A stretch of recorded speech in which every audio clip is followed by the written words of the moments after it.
If you like the story, you can support the author on Patreon. Link is in the description. Chapter 01, Tainted Soul. Itachi Uchiha.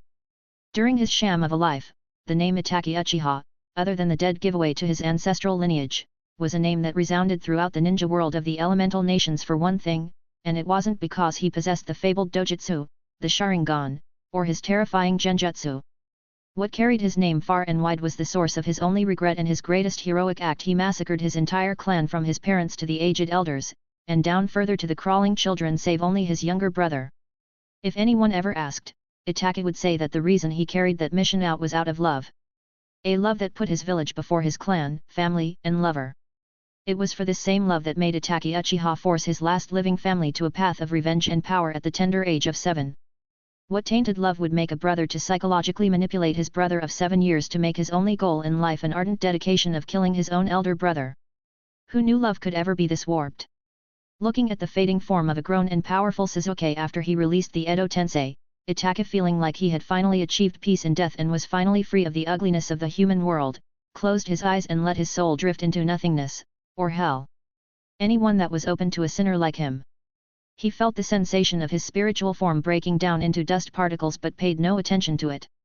After a whole lifetime of living under orders and duties that still got to him even after he died and ended up bringing him back to the world of the living, which he finally completed moments ago, all Itachi Uchiha felt upon his final death was a cold serenity.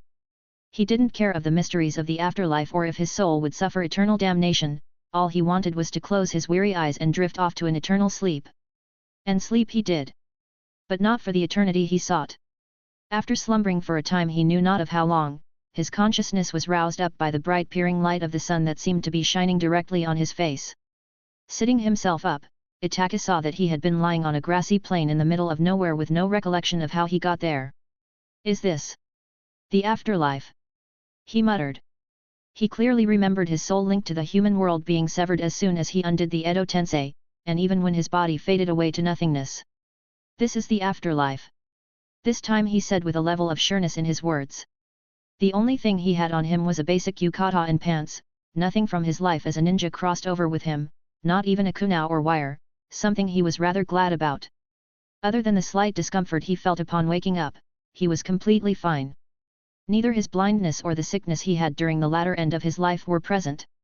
Walking past the grassy plains into the surrounding forest, Itachi aimlessly walked around, not at all in a rush like he had been all his life. Sasuke. His worried thoughts wandered to his brother, the last Uchiha, hoping his younger brother would finally give up on the path of revenge he had put him on, ever since that fateful night. He shook his head slowly, knowing that even if Sasuke strayed too far down the wrong path, he had someone who would be there to pull him out. Someone who was more of a brother to Sasuke than Itachi Uchiha ever was. Whether it's Sasuke or the leaf, they will be fine. Worrying about his brother or the village after his death would do no one any good, least of all him, so he tried not thinking about it. But then another thought plagued him: if this really was the afterlife, what would happen if he came across his former clansman, the very same one he slaughtered? If an underworld of fire and torture are the only things that awaits him at the end of these dense trees, he'll gladly accept it if it meant an atonement for his sins. However, for Itachi, all the solemn thoughts that had been pushing through his mind calmed to a slow grinding halt as he exited the trees, and his eyes immediately caught sight of what looked like a mini village off in the distance, a complete human-looking settlement. Not knowing what to expect and what not to, he went in its direction, and it was only when he came closer that a clearer picture appeared before him. No doubt, this was a human settlement through and through. An impoverished one to boot. Despite his confusion, Itachi's eyes surveyed the people on the village's outskirts as he drew closer. It wasn't that he wanted to, but old habits die hard. Other than sparing him a few glances, some longer than others, everyone kept to their circle and didn't bother Itachi as he entered the village, having more questions now than ever. Even if he loved and hated that part of him, his experience as a ninja was still fresh in mind, even after sleeping for who knows how long, enabling him to perfectly blend his mannerisms and gait as if he was familiar with his surroundings. However, even after spending over an hour walking around, he didn't get much except that this place was called Reconnecting, one of its districts at least, concerns for the coming winter and a few other unimportant things. As he couldn't get anything good and informative after walking around, Itachi decided to ask one of the group of children playing around. "Are you a new soul in the Reconnecting?" That was the first reply Itachi got, and from the implication of those words, he had to deeply consider if this was really the afterlife or not. Chapter 02/03, New Soul in the Afterlife. Oh, I see. You must have died recently and just came over from the world of the living, but yet. This is the afterlife, or rather District 69th, North Rukonga, Soul Society. Itachi didn't know what to think, no, rather he didn't know how to accept this foreign concept that went over everything he ever knew. Basically, the afterlife, based on what this old man just told him, was no different than the human world. The only thing that distinguished the human world and the afterlife was how long they lived. The distinction between body and soul was pretty much the same as being basic to their own respective worlds. Is there a way to look for your family? The man cut him off, but Itachi didn't express any surprise and just nodded while the man only shook his head. New souls coming to the Rukonga ask that a lot, but all I can say is to give up. This world can be said to be endless with how big it is that you might not even find a single person you knew when alive even after spending 100 years here. The old man looked at Itachi and saw that the young man didn't look sad or downcast by that. In fact, he couldn't say anything about Itachi's looks as not once did his facial expressions change over their conversation. What about the peculiarities of the afterlife? Itachi asked, putting the issue of meeting his family to the side for now as the information was more important. Peculiarities? Well, there's the Seireidii where the nobles and Shinigami live. And then you have the Hollows, evil monsters that go around killing and eating anyone they see. We have the Shinigamis for stopping these attacks anytime it happens.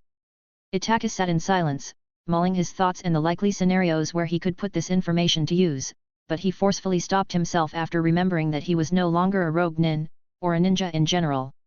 This was the afterlife, or Soul Society as it was apparently called, and the last thing he wanted was leaving life the same way he did back in the elemental nations.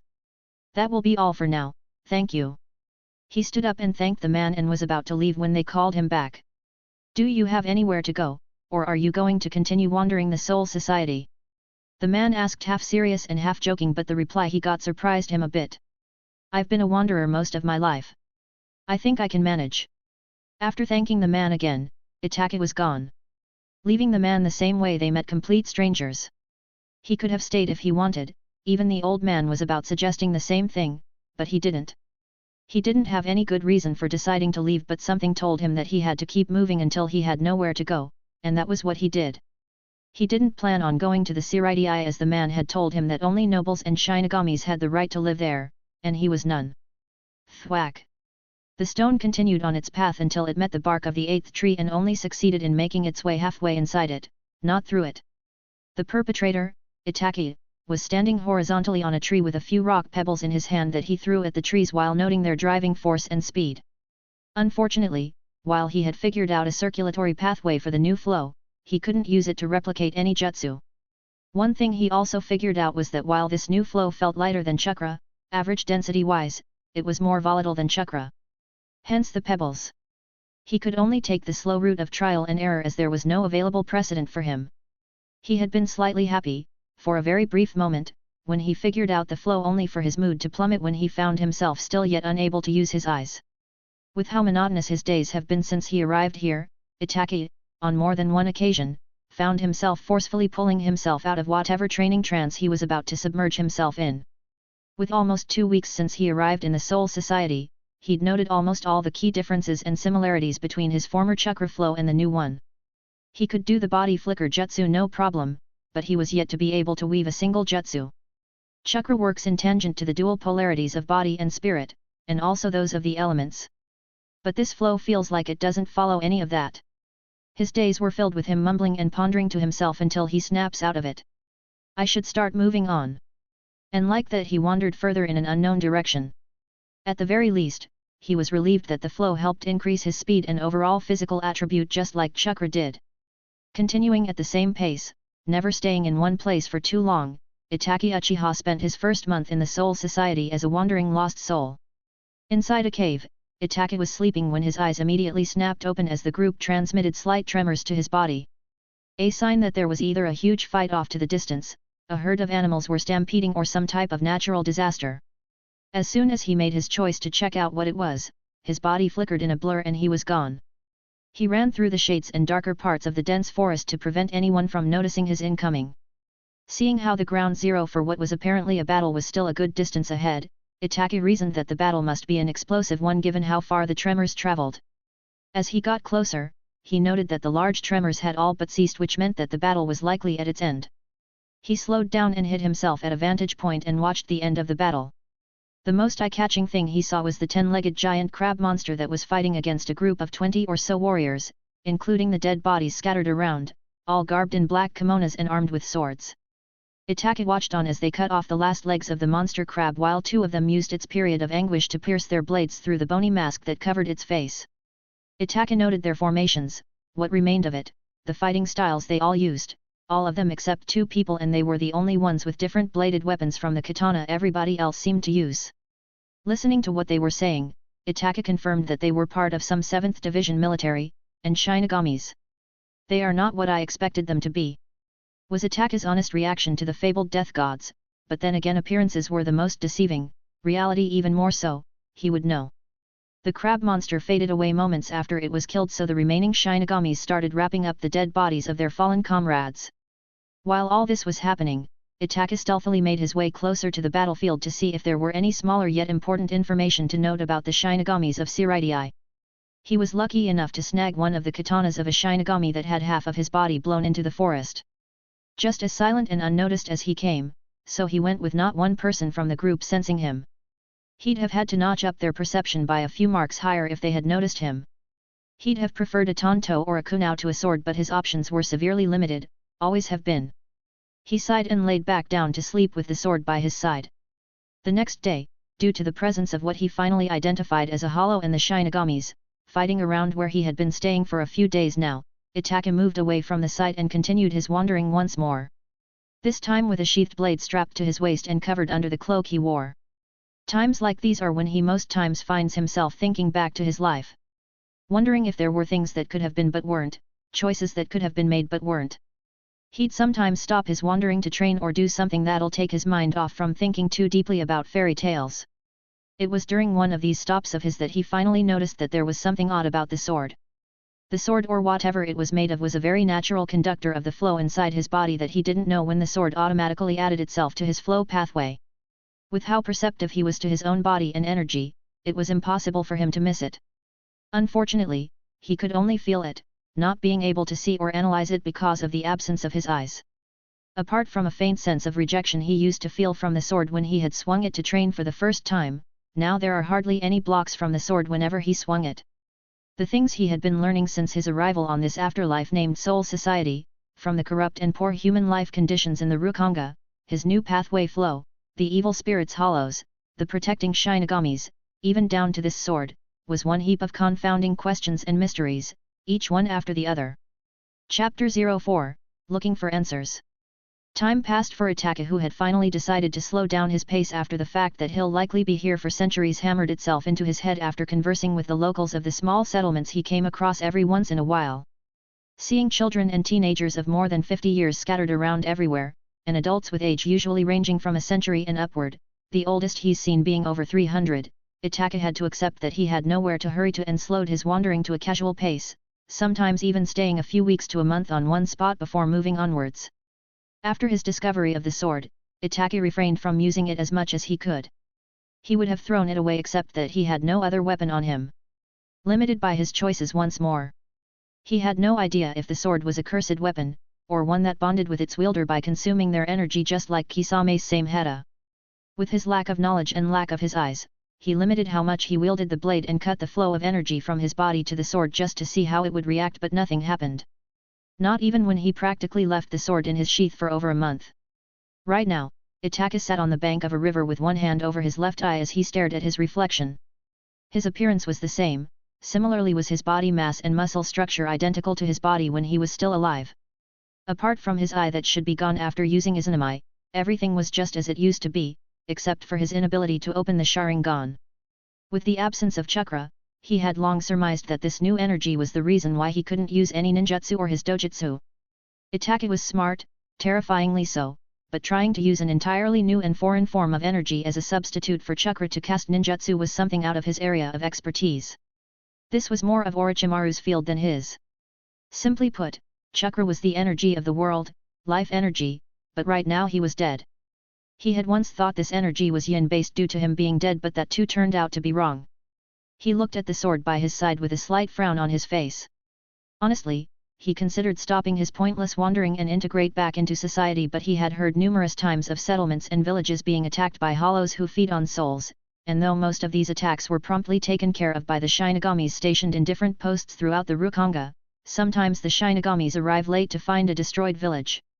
If not for that constant worry, he'd have settled down months ago, which was why he kept trying to remove the veil covering his eyes, as he was severely limited without access to it and his jutsus. I really hope that I'm not being too paranoid about this, he said, and strapped the sword to his waist before throwing his cloak over his body. Maybe I can use the sword as a crutch in learning how to use this new flow. The sword seems to run on it, so hopefully. I'd advise you turn back, man. Heard those damned Shinigamis are chasing down a hollow. Itachi came across a small group of people, all of whom told him the same thing. Can you point me in the general direction? He asked the man who was now giving him a weird look. Ya deaf, man? You shouldn't be asking for general directions to the eye of a disaster. The man said, almost shouting at the end of it as he saw how Itachi's face remained inexpressive even after everything he told him. You don't have to worry about me, but I'll appreciate it if you point me in the general direction. Itachi politely asked.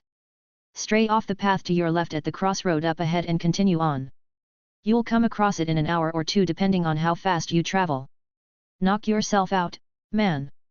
The man left in a hurry to catch up with his group up ahead. Let's see if there is any importance to this sword. He flickered towards the direction the man described, and it only took him a few minutes to pick up the trace of a battle. He followed the trails and got to where the battle was most likely fought before the hollow escaped. Unlike the first battle he saw, this one was a lot more different because he could feel how densely this place was filled with the energy he was having problems with.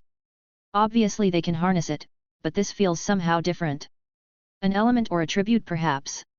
He pondered as he studied all the irregularities scattered everywhere around the place. Explosions and sword marks, but mostly explosions.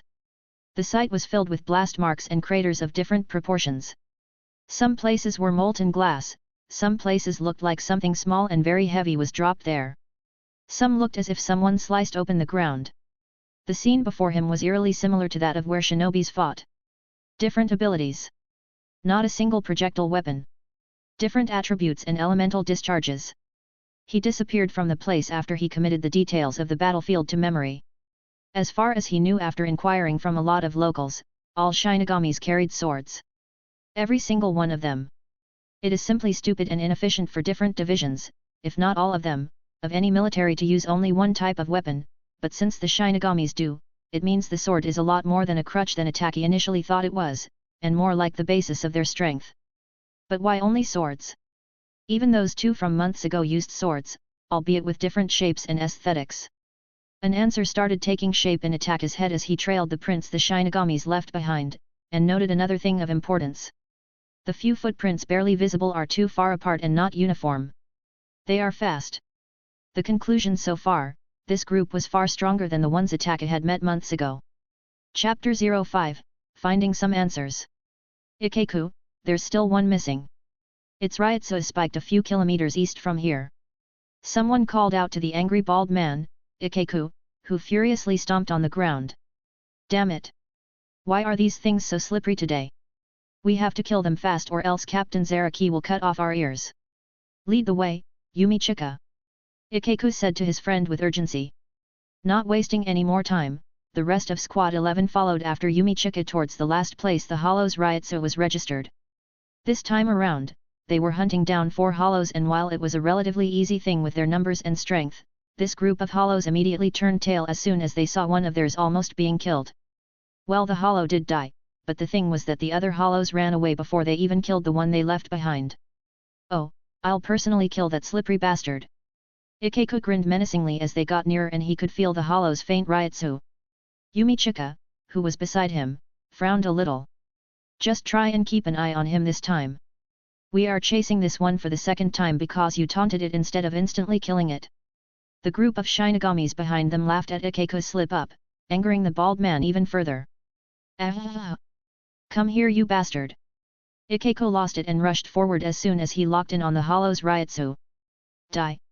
Itachi silently followed the group of Shinigamis from a good distance behind after getting their general direction. He had been able to watch how they fight, and so far, only 3 people stood out from this group. The bald one, Ikeku, was most likely the strongest with how he carried the greatest momentum and how he seemed to be higher ranked than the others who called him the third seat. The second would be the one with the colorful feathers on his eyelashes, Yumichika, the 5th seat. From what Itachi saw, he didn't do much, but his speed and reflexes didn't lose that much to Ikeku with how relatively calm he looked during the whole fight. The last person, Makaizo, wasn't that much impressive strength-wise, but what drew Itachi's attention to him was his sword, or rather what it became after the man chanted a few words. While it still remained a sword, it was no longer a katana. It was now a normal long sword with one of its edges being red, and it released an explosion every time the sword's red edge struck something. As they hunted the last hollow, the group maintained a circle around Ikeku in the hollow where Itachi could comprehensively note the man's abilities. His durability was very noticeable given how he got hit a few times and shrugged it off with only a few bruises as he slowly tortured the hollow to death. He could clearly have killed the hollow much quicker, but it seemed like he wanted to enjoy the battle while also torturing the monster. That's the last of them, Ikeku. We should get going or else the captain might just storm out to find us for taking so long, thinking it's a strong hollow. With Yumishika's reminder stopped Ikeku's fit, and without wasting any more time, they left. After they left, Itachi left too with more thoughts and questions about the sword on his hip. He had only picked it up because he figured it'd be better to have a weapon on hand than not knowing that it would turn out to be something more. His questions of the sword's nature was the reason he refrained from using it and letting his energy seep into it. His ignorance and cautiousness regarding this strange afterlife made him naturally skeptical and extremely analytical of everything he saw.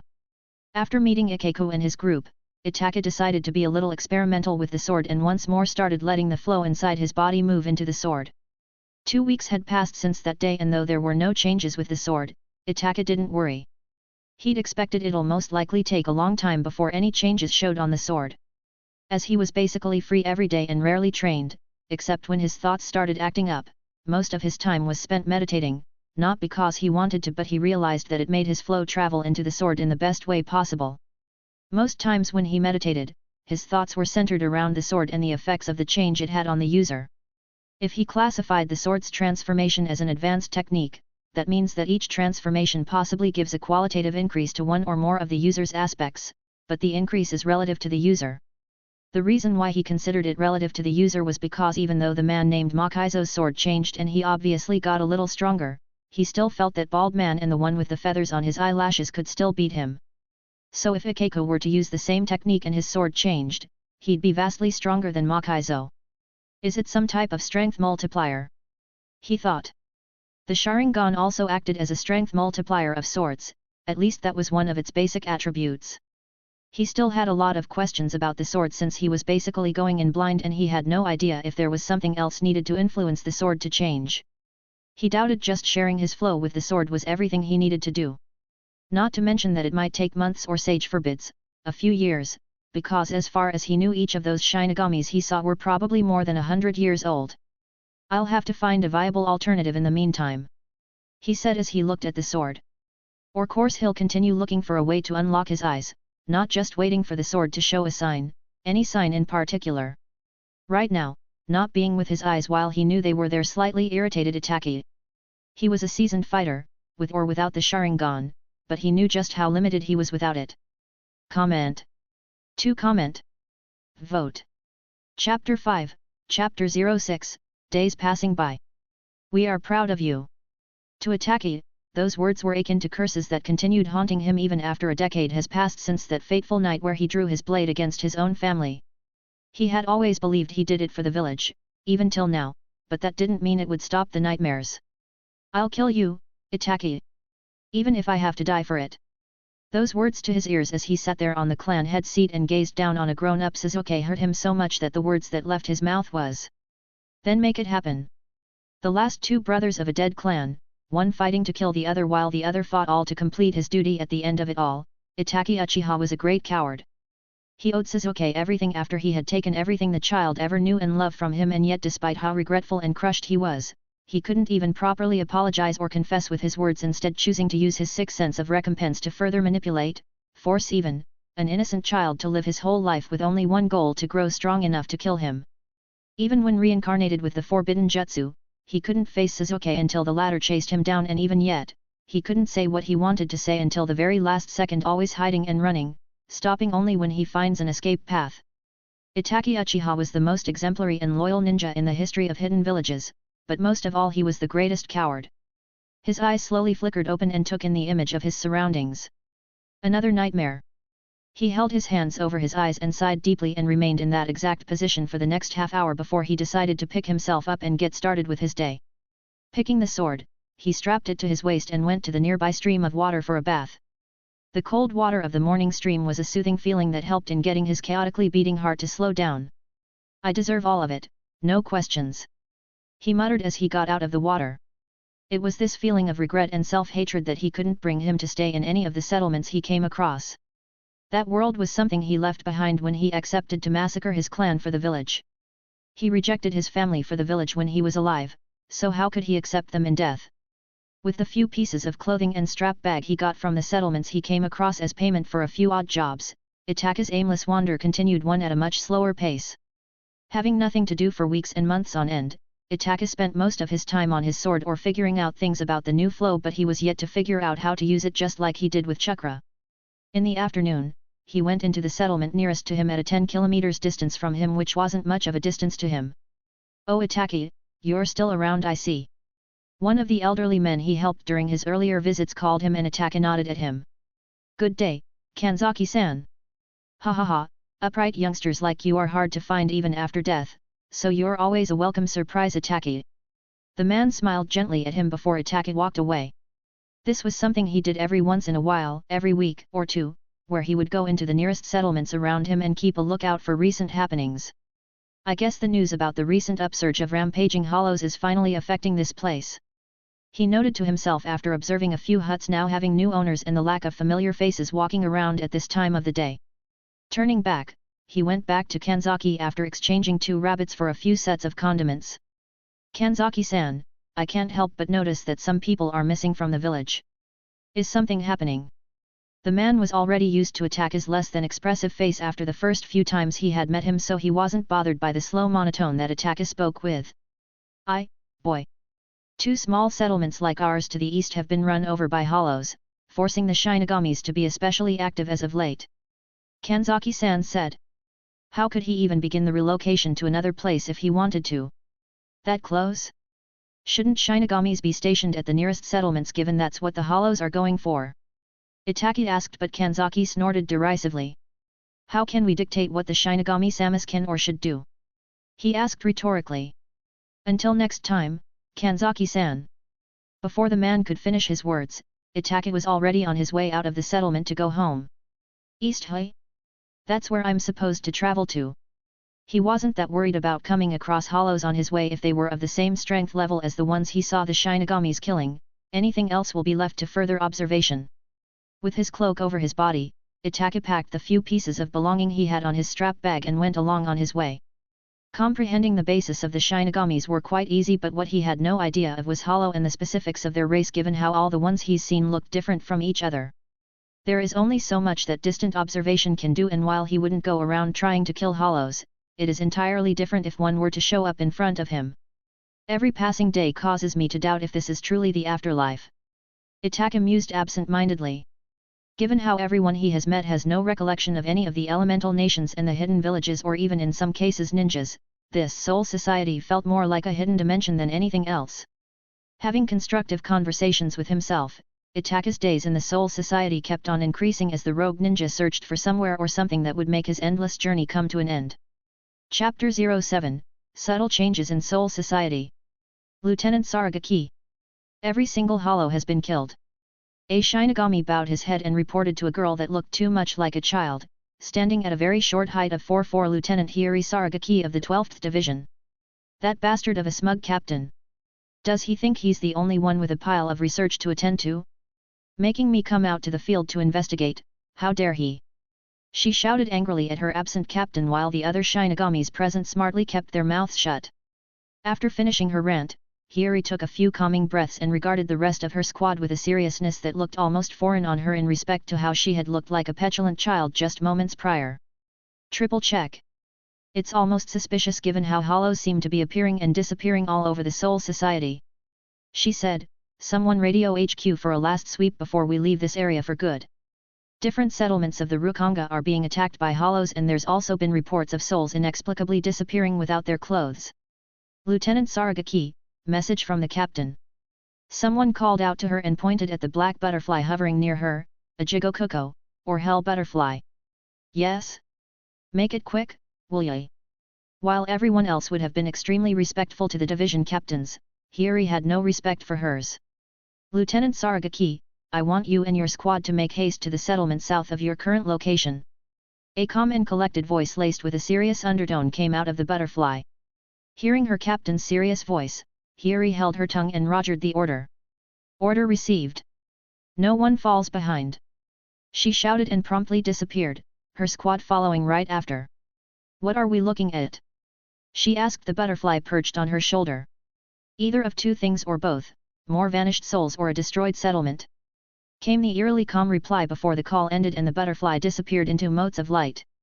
Hiri clicked her tongue with a gnawing annoyance at how nonchalant the bastard sounded throughout the entire thing. Would it kill you to show some fucking remorse?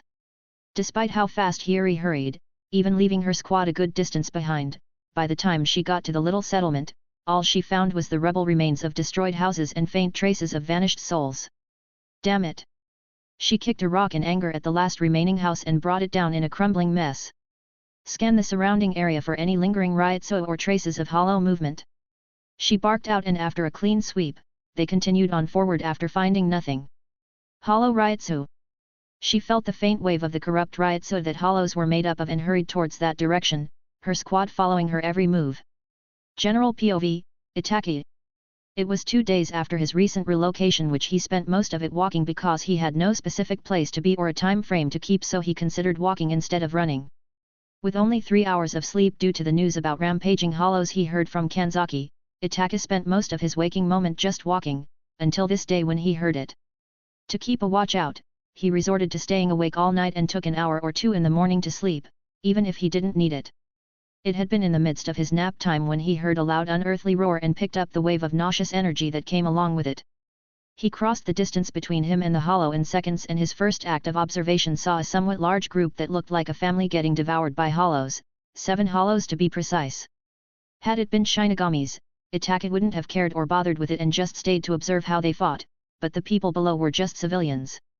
Even back in the elemental nations, squabbles and wars between ninjas were mostly done in ninja-centric territories. Take the ones alive and run. You can cry later.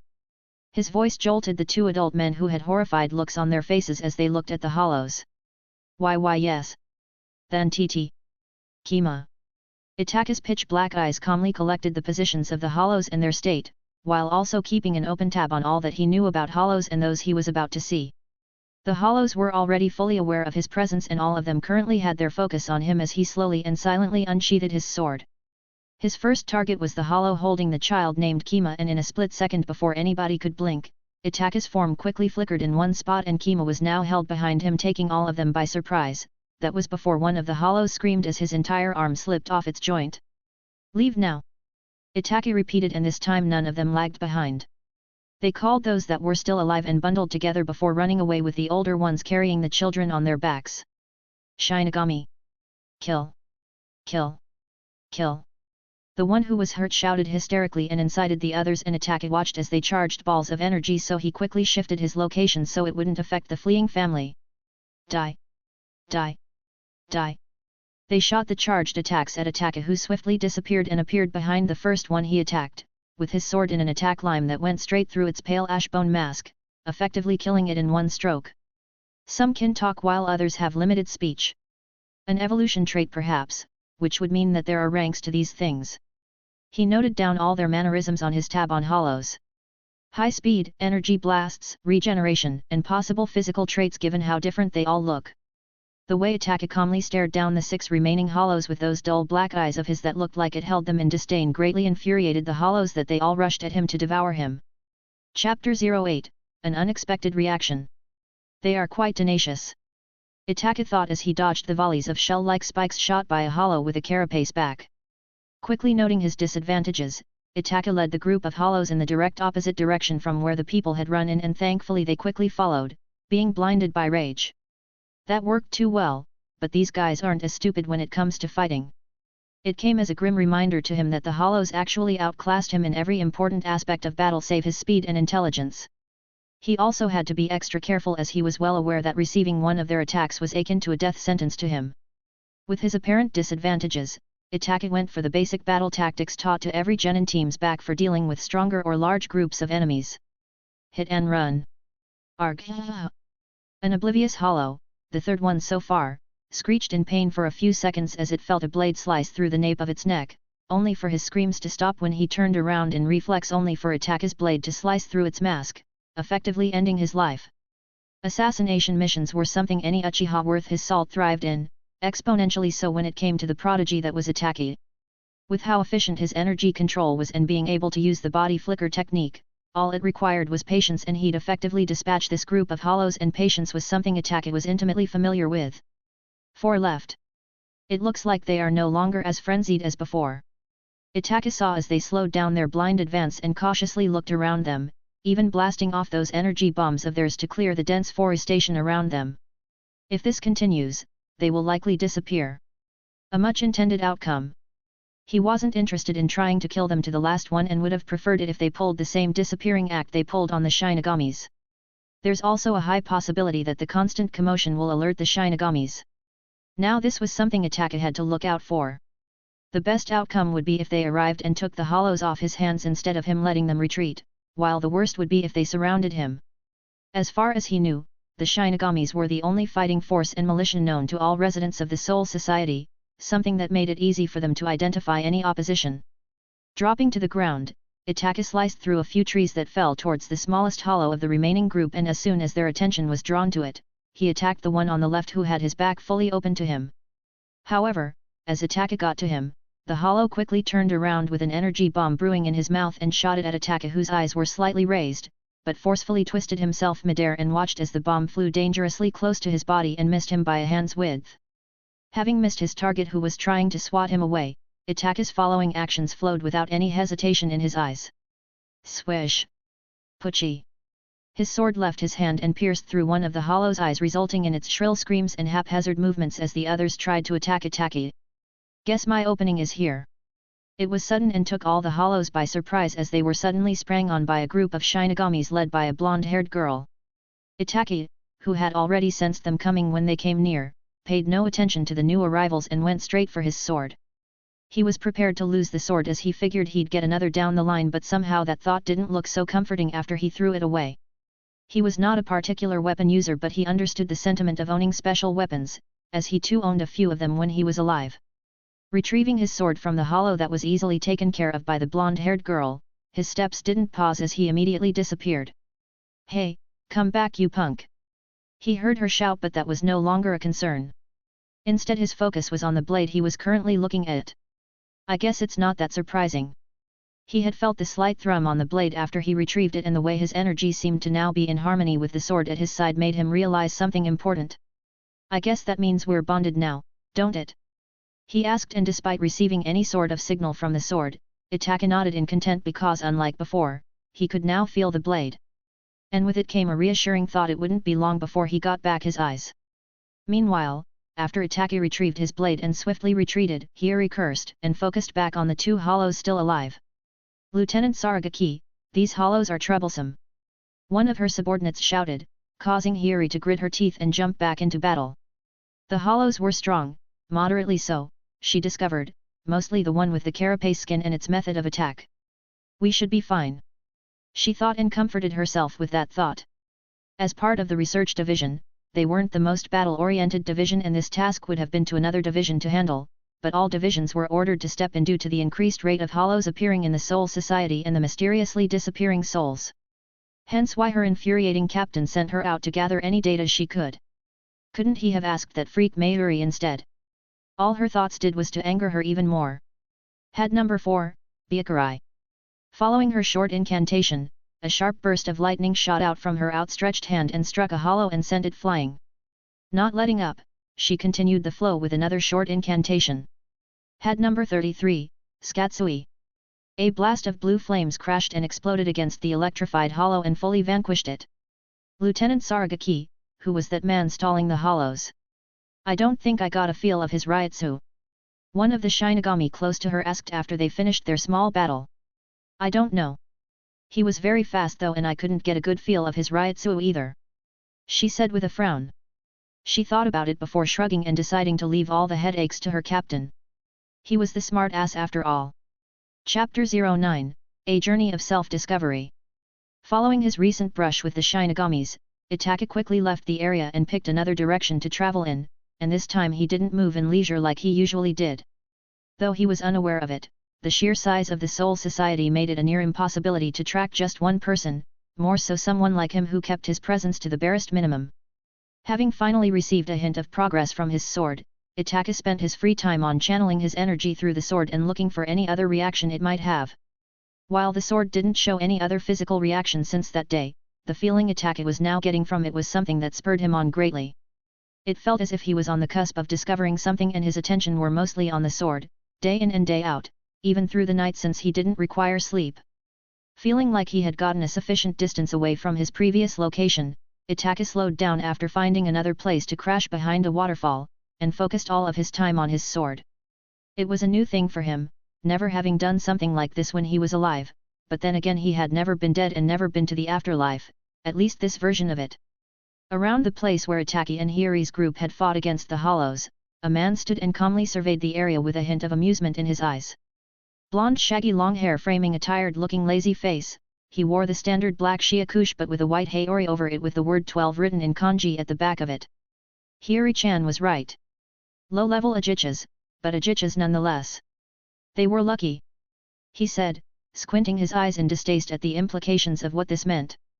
Ajichas level hollows were entities that could even give the most skilled vice captains a death scare, and while the ones they fought weren't at that level, the fact that droves of these types of hollows were getting into the Soul Society through undetectable means was a worrying thing. Hi, Hiri-chan, can you not give me more problems to think about? He whined at his absent overly aggressive vice captain and how she just dumped everything at his feet. It would have been best if they managed to get something more important from the stray Shinigami they encountered apart from a middle-aged bastard like you that she reported. Just why did you choose to retire at such a time, Captain Hikifune? He sighed in resentment. If only the former captain of the 12th Division, Kiryu Hikifune, didn't choose to retire, then he wouldn't be so swamped with work. He took out a device from his sleeves and looked at it before sighing again as he silently left the area. Kisokura Hara, captain of the 12th Division. Itachi sighed once again for the umpteenth time as he failed to grasp what was within his grasp. Even now he could clearly feel it, a thrumming sensation from the sword, but it felt like he was missing something. It wasn't with the sword, he knew that for sure. If anything, the sword was the more expectant party in the relationship between man and sword. He was the problem, Itachi realized. It felt like the reason was because of something he was doing rather than something he wasn't. Now the question remained, what was it that was so simple that Itachi was missing? If it had been another soul with half of Itachi's talents and experience, they would have succeeded in what he was currently failing at. I guess I'm the one not making it easy for you. How ironic, he said. He sheathed the sword to the strap on his waist and left it at that. He decided not to force it, knowing whatever the problem was would unravel itself very soon. He had not come across anyone since that fateful day, and that was a good thing for Itachi. The less people he met the better, lesser trail to follow that way. While he was content with his life so far in the afterlife, the recent upsurge in hollow activity worried him a bit. He had seen a few empty settlements that had been attacked by hollows, and it was impossible that everyone escaped to safety before the Shinigamis arrived. Basically he was conflicted, not because of the lacking sense of compassion he had, but because of the reason for his actions and lack thereof. For most of his life, Itachi has been one to follow orders, a sense of duty instilled in him since his earlier days as a child in the Hokage's ANBU. Even when he became a rogue nin, he still acted under orders of the very village that ordered him to eradicate his clan. Like a chained puppet, Itachi has always been tied to his sense of duty and orders, that even his death was carried out by a sense of duty to his dead clan and his brother. And now, he was dead. Yet, still alive. No orders. No duty. No obligation. Only figuring out in his death that a life without any of these was vapid. He had no longing for being someone's expendable tool. With no sense of servitude, the duty of picking up a weapon was lost to him and felt hollow. With such hollow thoughts on duty, his obligations to the helpless souls of the Soul Society, and inadvertently the Shinigamis, were non-existent. So what then is the reason for life and death? Itachi thought. As someone brought up in war and strife, facing trials of blood since his tender age as a child and to his life-living breath, Itachi had been a ninja. All his life, however short it had been, was all about killing that he felt like an old man at the end of it. He could still be considered a child when he died, but his strength and experiences made him indistinguishable from the old veterans of his time. I guess, self-discovery. Itachi. Chapter 10, The Journey Going Forward. Itachi Uchiha had felt more free for the past few days than he had ever felt in his life, and that was something given who he was. For the first time since he came here, Itachi had decided to just forget everything for some time, and the result had been satisfying so far. It was a spontaneous decision on his part, and it felt as if he had cast a genjutsu upon himself, an illusion that covered his bleary reality. He knew it was a fleeting moment, and that was why he enjoyed it. He didn't think about getting back his Sharingan, nor did he think about his past life. His thoughts didn't wander to the reappearing hollows or the Shinigamis, not to the defenseless souls or the sword now bound to him. He was dead, no doubt about that. But what if his death was the beginning of his life? It was a thought that was constantly reoccurring. He could never escape his past, he knew that, but it wasn't like he was still running from it. He was dead, where else could he run to? But alas, all good things must come to an end. Not even his strongest genjutsu could last for an eternity. They could last till death, but not eternity. Itachi shielded his eyes from the bright rays of a sun that wasn't present, one of the wonders of this world. I hope you become a shorter blade soon. Itachi mused to himself and patted the sword hanging off his waist. He knew the sword could hear him, not sure how, but he knew. It felt like a summoning animal that is always there, like an ever-listening companion. For someone like Itachi, who's ever had two companions and only one person he could ever talk to, he silently appreciated the sword's presence. I think I now understand why Kisame was so fond of Samehada. Though this one wasn't as unruly as the living sword, Itachi could see the similar tolerance he had his former teammate had for their unique weapon. Right now, he was in the 62nd district of the Reconnecting after randomly traveling for months since he arrived in the Soul Society. Like everywhere else, all the places he's been to had all the problems he's seen when he was alive, minus the hollows. Crime and poverty was the average life of the majority of the souls in Soul Society. He's even had to dispatch a few groups of people trying to kill him or rob him, but they were inconsequential. Passing nuisances at best. One thing he had noticed, however, was how the Shinigamis adopted a hands-off policy when it came to the Reconnecting. They weren't exactly a police force, but more of a special military division that dealt with the hollows. Inadvertently, he started making him way deeper into the Soul Society, not for any grand reason but just because of where the trails led him. How else could he learn more about the world than learning about the crux of it? He wasn't planning going against the Shinigamis or seeking out the hollows, as that would be plainly stupid, especially as handicapped as he was, but thankfully he specialized in infiltration and information gathering. Since he had nothing to do other than wandering about, he figured it'd be best spent if he used it more efficiently by tackling his lack of knowledge. And also, though he highly doubts it, he hoped he'd meet someone he once knew, a certain person coming to mind. That aside, the lawlessness of the Reconnecting, at least this part of it, was something he wasn't entirely familiar with, and as for changing it, it was physically impossible. Itachi as a person was extremely logical, and most, if not all of his decisions, were carried out after strenuous thinking, and that equated both efficiency and resulting benefit to a straight line. Just like the numerous settlements he's come across that were no different than the most dilapidated slums, Itachi silently passed through with no one aware of his presence. He had no reason for doing this, but he had made it a habit to check out any of the settlements he came across, either for battering an animal he hunted for a few things or to see if there was any news floating about. The reason he made it a habit to do this was because of things like the one he was currently seeing. With how poor the living conditions of the people in the North Districts was, most of them were very desperate, which forced them to do a lot of sick things. Some of these things were, and not limited to, selling unfortunate new souls in slave trades to merchants and local rebel forces in exchange for goods and better living conditions, or even relocation to the better districts of the Reconnecting. And in this exact settlement, someone did the exact same thing, deceiving new arriving or lost souls and hosting them for a few days, only to later drug them for the buyers to have an easier time moving them. It wasn't disgust, disdain, or any other passionate emotion that made Itachi interfere whenever he saw things like these. He had seen too many things like this during his life to be that emotionally driven. To him it was just taking care of a weed. A simple action from his part, that even if he ignored, had no weight on his conscience. After ending the life of the man, he tracked down the buyers and made swift work of them in seconds, freed the slaves and then left. All before a minute elapsed. Peace, hey? I wonder if Konoha achieved peace after the war? Did the village survive the war? If it did, then does that mean it survived Sasuke's wrath? Or did Naruto manage to save him? He thought out loud. No matter how much time passed and how good he was moving from his past, every once in a while, Itachi would find himself faced with these types of questions once again. Worrying about his brother and the village, and hoping they could make peace with each other. Chapter 11, First Clash. North Rukonga, District 50. Arriving at District 50, it became even more noticeable how sharply the living conditions declined as one went deeper into the Rukonga.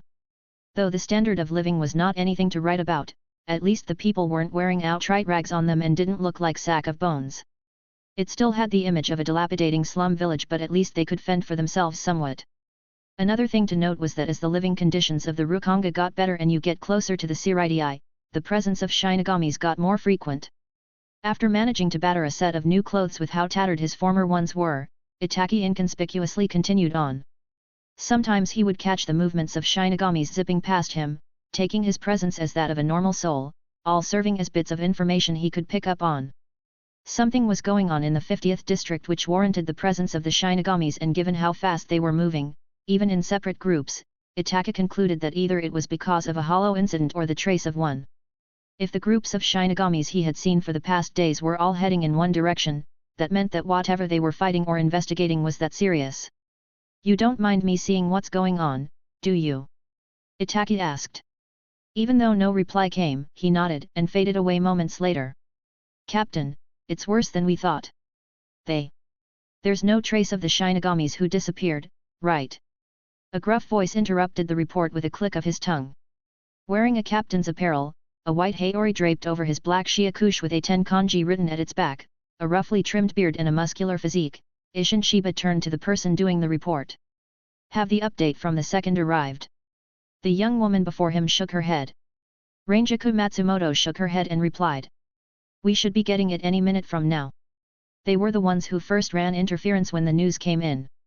Isshin didn't say anything and just closed his eyes with his arms folded across his chest, confusing Ranjaku, who just stood to the side and copied her captain's silence. Ranjaku Matsumoto, the vice captain of the 10th Division, is a busty orange-haired woman wearing a pink scarf around her neck, being the only addition to the standard Shinigami uniform. They are here. Isshin said, and the next second, 4 people, 2 Shinigamis and 2 people dressed in ninja garbs, appeared in front of them. Greetings, Captain Shiba.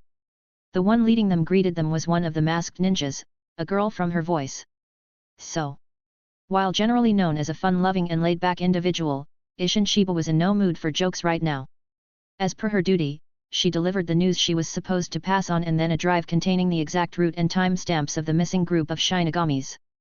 Wait, if there were no hollow reports on the 50th district, why did they come here then? Ranjaku couldn't help but ask upon seeing the inconsistency of the data provided. The ninja shook her head slowly. We have no idea or information regarding why they strayed from their mission. As far as we know, no orders were given to them to come this far. Their mission ended in the 37th district. She said. This is becoming more of an issue than expected. Maybe I should have a word with the captain commander when I return. Isshin muttered before turning to the individuals from the second. You're dismissed. Tell your Yuaki I said thanks. They bowed their heads and left. Stay here for a second, Ranjaku. I want to check something out. With that, Isshin left his vice-captain and disappeared. Itachi had trailed a certain group of Shinigamis because of a familiar similarity they had. From their get-up to their weapons and movements, they bore a similar distinction to the Root and ANBU Black Ops he was eerily familiar with. Not that much of a surprise. It would have been weird otherwise if they didn't have one. Special Black Ops are the strategical backbone of any military organization. Kunao and Shurikens, finally something normal. While he would have loved to attack them and arm himself up to a comfortable degree, he pushed that thought aside and just settled for trailing them. They were good with their movements, but clearly not the best. The trace back led to another group of Shinigami, and Itachi finally got a good look at a division captain. He wasn't stupid enough to carelessly approach, not when he knew next to nothing about the combat abilities of a division captain, so he stayed back. He did manage to get a few snippets from what they were saying to make a conjecture on why they were, so he made his exit as soon as the Black Ops did. Except... Clang.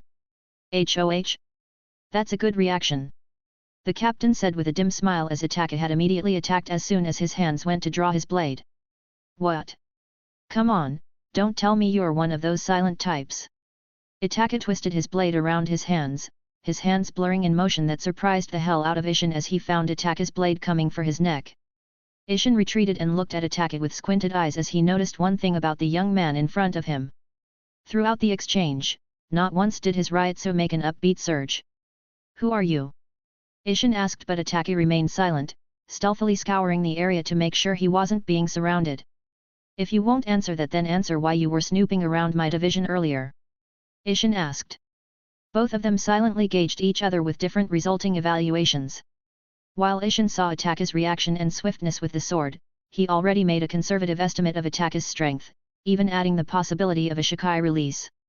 On the other hand, it was only after crossing blades with him that Itachi felt the bubbling amount of energy bubbling inside the captain's body.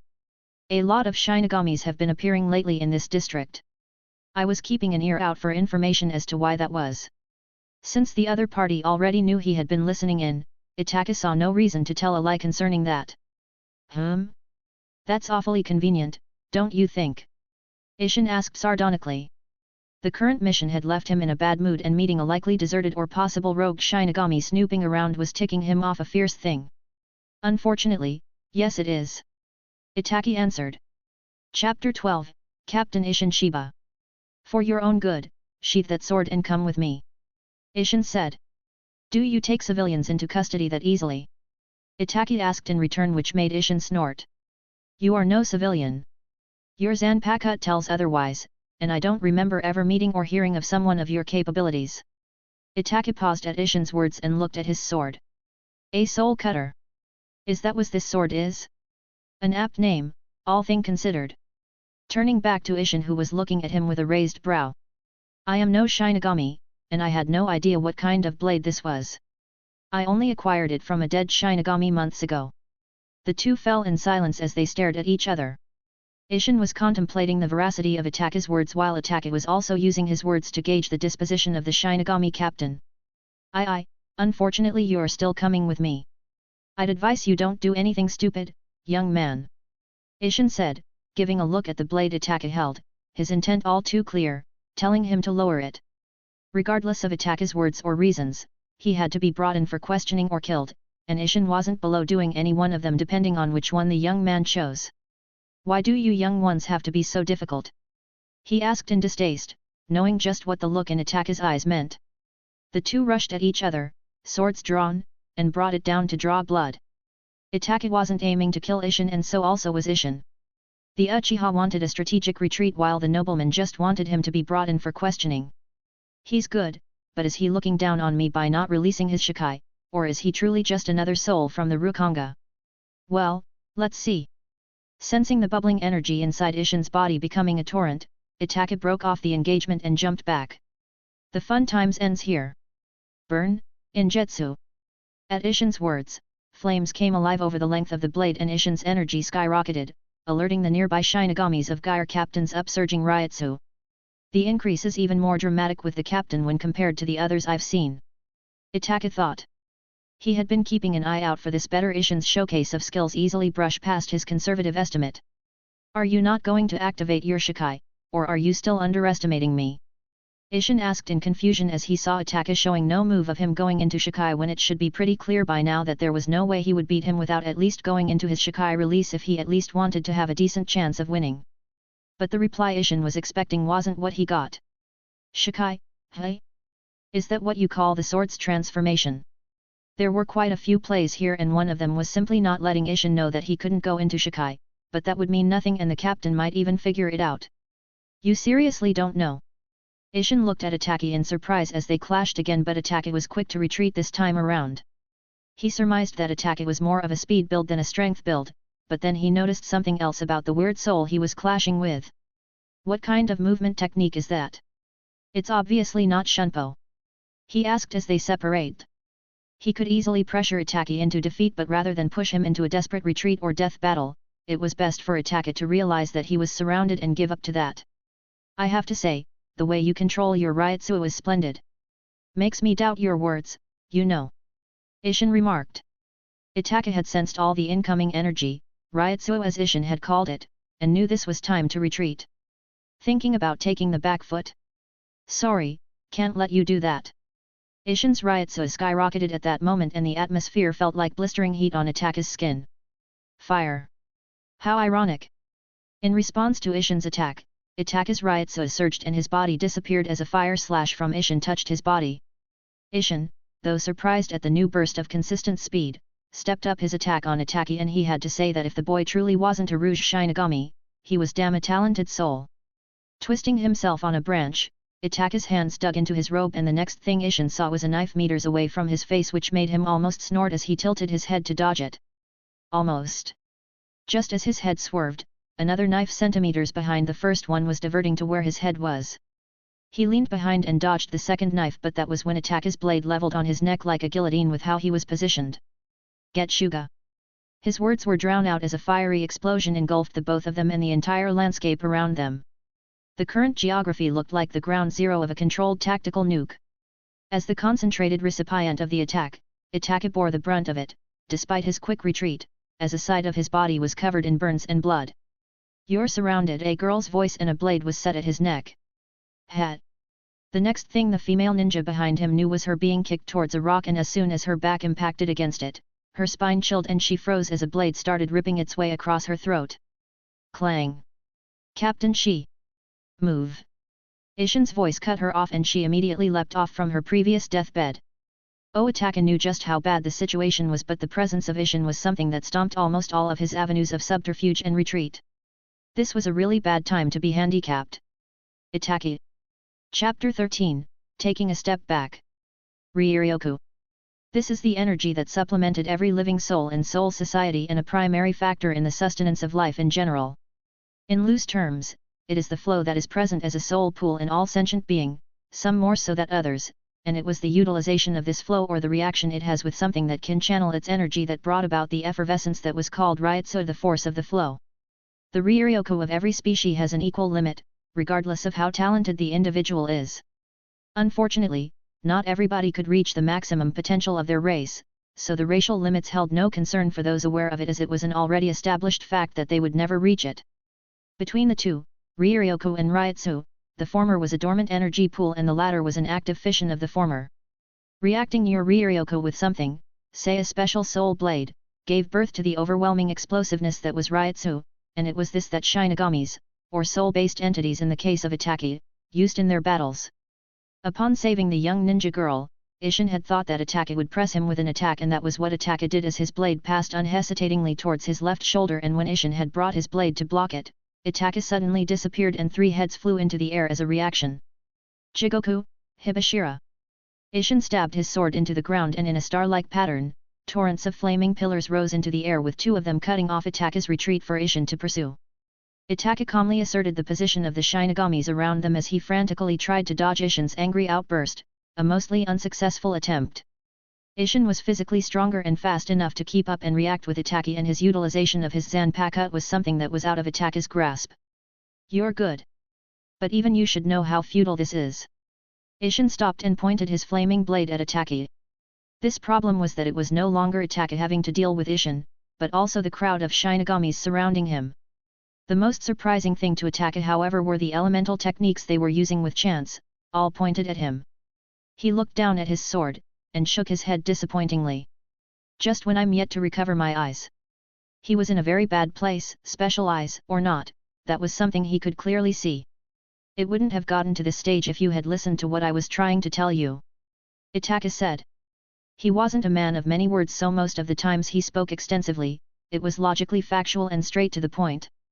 The smoldering heat on Isshin's blade could be felt by all the Shinigamis around them, so they knew not to get close to their captain. And why were you snooping around Shinigamis?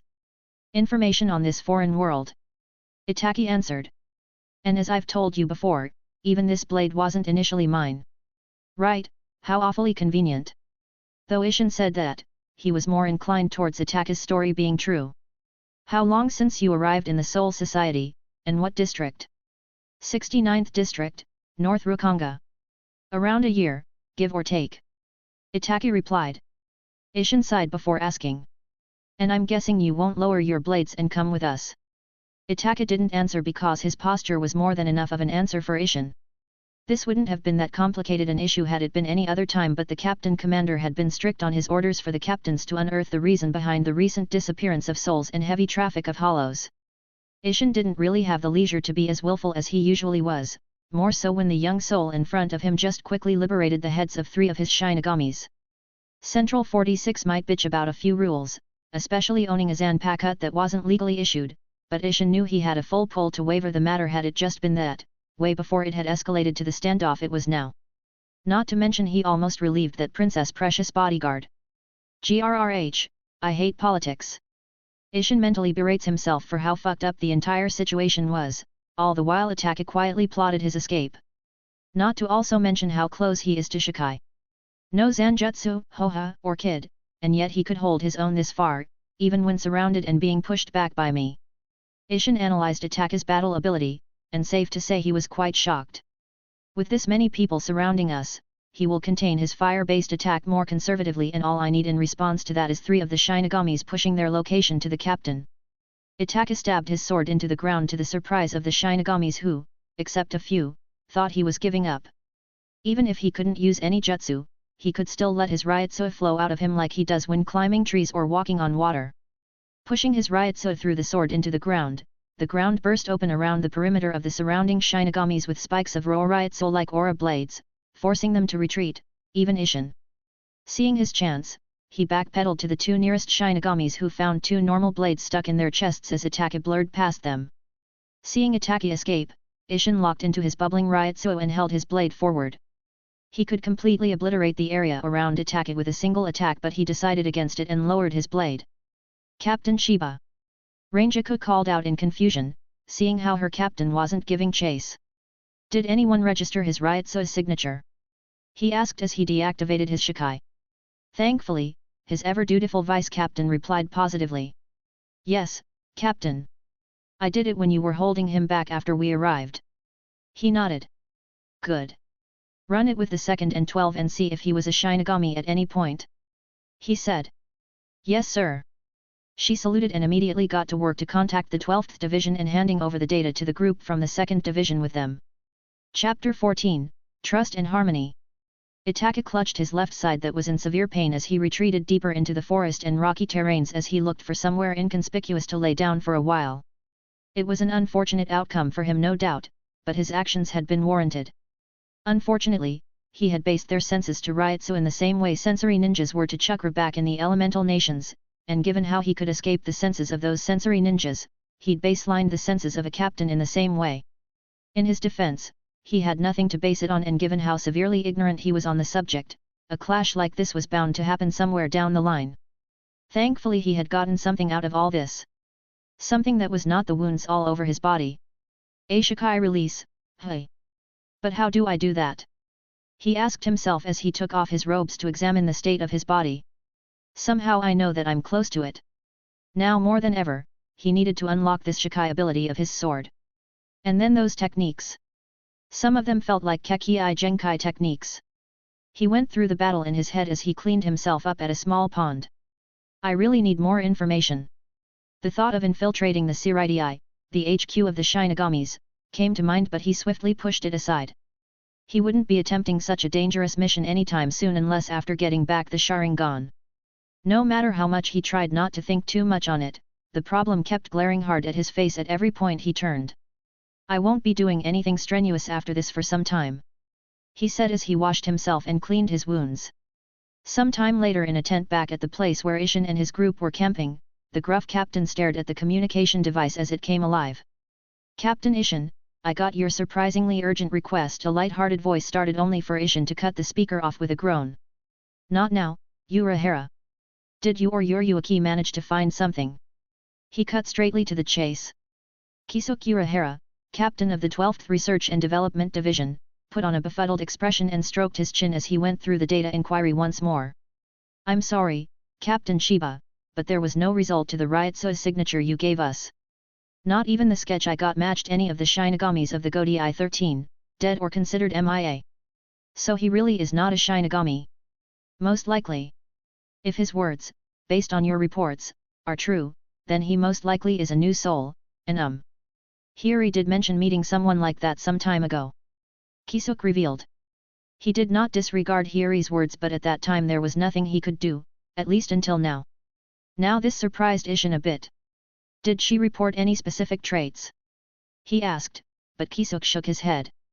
Other than what she considered his ridiculous speed, nothing worthwhile was reported. Kisuk said. Yeah, that's him all right. How did they meet? Kisuk gave Ishin a lopsided eye but made no specific comment. She said she found him fighting off a group of hollows but he quickly retreated when they arrived. I see. Ishin remarked and wandered around a bit in his head. No Shikai, and even his Ryotsu application is basic, I'd say raw if not for his extremely precise control. So he started hunting hollows on his own. Captain Shiba, I can see that you are quite invested in this new soul, but is he that impressive? Kisuk asked after a while of seeing Ishin being lost to himself. Ishin shook himself out of it before shrugging at Kisuk. He is, but variables appearing at the same time as the recent events makes it look even more suspicious. I'll talk to you later, Urahara. Ishin said and cut off the transmission before turning to the only person with him inside the tent who had been silent since the beginning. Matsumoto, let's get moving. Tell everyone in case we come across that man again. Ranjaku nodded and made to leave but stopped and inquired of her captain. Captain, is he really that strong? I mean, I know you were holding back against him but we would have captured him anyway, right? Instead of what she expected, Ishin shook his head with a semi-serious look about his face. I highly doubt so. At least half the squad would be dead before you can do any substantial damage to him. Ranjaku didn't say anything else to either agree or disagree with her captain but just saluted him and left the tent. Itachi now had his left hand bandaged to his shoulders from the wounds he received from the 10th Division captain. His natural healing was better than it had been while alive but he knew it would take a while before he was completely healed up. With his recent breakthrough in his Ryotsu application, he spent his time focusing his everything on the blade in his hands since he had nothing else to do with how banged up he was. I know you're trying to tell me something, what is it? He muttered as his Ryotsu flowed into the sword as he tried connecting with it. The sword remained inanimate but somehow Itachi knew the blade was somehow trying to talk to him. The way his Ryotsu flowed into the blade was as it was trying to draw him deeper, fervently beckoning him to give himself away. I will trust you this once. It was an experience for Itachi who had never trusted anyone since he was a child, not even his parents, to give an instance of trust to a sword. As the sword reacted to his flow, his Ryotsu surged as if it was banging against a door it had finally arrived at after running for a long time. It was a resonance between the core spirit of soul and an object, a sword, that perfectly reverberated with the same resonance. An instance of harmony between a colored soul and a blank canvas, the birth of a Zanpakuto spirit. Chapter 15, Illusion's Eye. Itachi found himself in a red world, one that resonated familiarly with him for some reason. Unfortunately he wasn't giving the time to bask in the profoundness of the landscape he found himself in as his focus was drawn to the source of the swirling red storm that painted the entire landscape in its crimson hue. Towering over the size of the tallest mountain he had ever seen, so tall that even the clouds floated at half its height, fully covered with majestic mane of feathers with the blackest sheen ever to witness the light's shine, a crow stood, staring down at Itachi with its blinding red eyes. For the first time since he could remember, Itachi felt the feeling of complete hopelessness, something he'd never once felt even when he had been in the presence of people like Pain, Jiraiya of the Sunin, the third and fourth Hokage.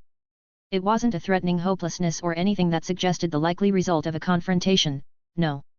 It was a serene hopelessness that Itachi felt in the depths of his soul.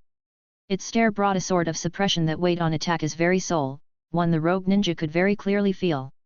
From its stare, Itachi could feel as if the whole world was bearing down its weight on him. Almost like a genjutsu. It wasn't a physical phenomenon, the man could tell, but the distinction between it and a physical suppression was so thin that it could almost be negligible. Tsukuyomi. At his muttered utterance, the suppression stopped, and though the clouds and storms remained, there was a certain clarity to the place. Yet even now, Itachi wasn't sure where he was. Was this his mental scape or was it the swords? A loud rumbling resounded out, and with how quiet the place had been, it became akin to a thunderclap as the mountain-sized crow lowered its head towards Itachi. Itachi Uchiha.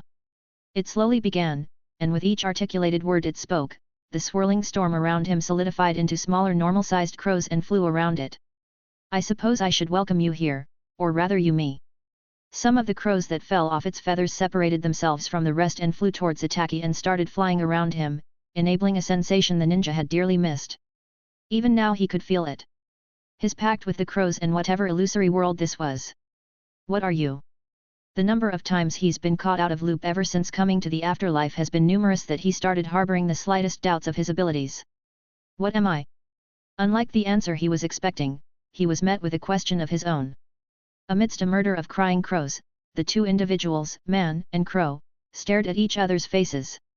You know who I am, but I don't know who you are. Itachi started, no longer feeling the initial pressure or any other hostile feeling from the humongous crow. You know who you are, indeed. Its words flowed out with an intensity that reverberated through the air and ruffled Itachi's garments. But you don't know who I am. A misfortune, yes. Are you the sword spirit? Your Zanpakuto spirit, in particular. The glow in its eyes increased as it spoke to Itachi, scrutinizing and judgmental. All Zanpakuto spirits are born from their wielder's spirit. An essential part of them from inception to death. Itachi could faintly make out a swirling pattern on its red eyes. So you are a part of me. The huge crow didn't answer, but Itachi got the feeling that it was nodding its head. This place, what is it? Itachi asked as he looked around. Is this an illusion? That was the feeling Itachi was getting from this place. It felt real and at the same time it wasn't. Is it an illusion? Its way of speaking was as if, just like Itachi, it was a stranger to this world. What do you think? The former shinobi quickly realized the huge crow's weird speech pattern. Its earlier words resounded to Itachi, about Zanpakuto spirits being a part of its wielder, so in a way it would seem that just like Itachi, it too was a stranger here. But that can't be. With the way it initially addressed Itachi, and backed up by Itachi's intuition, there was little to no doubt that it was at the very least acquainted with this place. But instead, it feels like it's copying my ignorance. With all the clues aligning, even without his genius, Itachi's initial assumptions became a lot more solid and all that was left was confirmation. It feels too real to be an illusion and conversely it would be too fake if it was real. Staring at the huge red beady eyes, Itachi felt like he saw an illusion of a familiar pattern spinning inside of them. And it naturally can't be both. It tilted its head in a way that showed that it didn't understand what Itachi meant. Slowly raising its head until it pierced the clouds, it directed its gaze upwards. So is this real? Or is it an illusion? Its neutral voice sounded both detached and forlorn that one could hardly make out any difference as both evenly overlapped. Watching the crows flying around the both of them, Itachi closed his eyes as at that moment it could feel something from the huge crow. It was a kind of despair that was not overwhelming or choking. It was a kind of despair that was soft, most times not even hurting, ephemeral and lacking intent. Is this real? Or is it an illusion? This was the perfect expression for the despair that Itachi and the crow felt.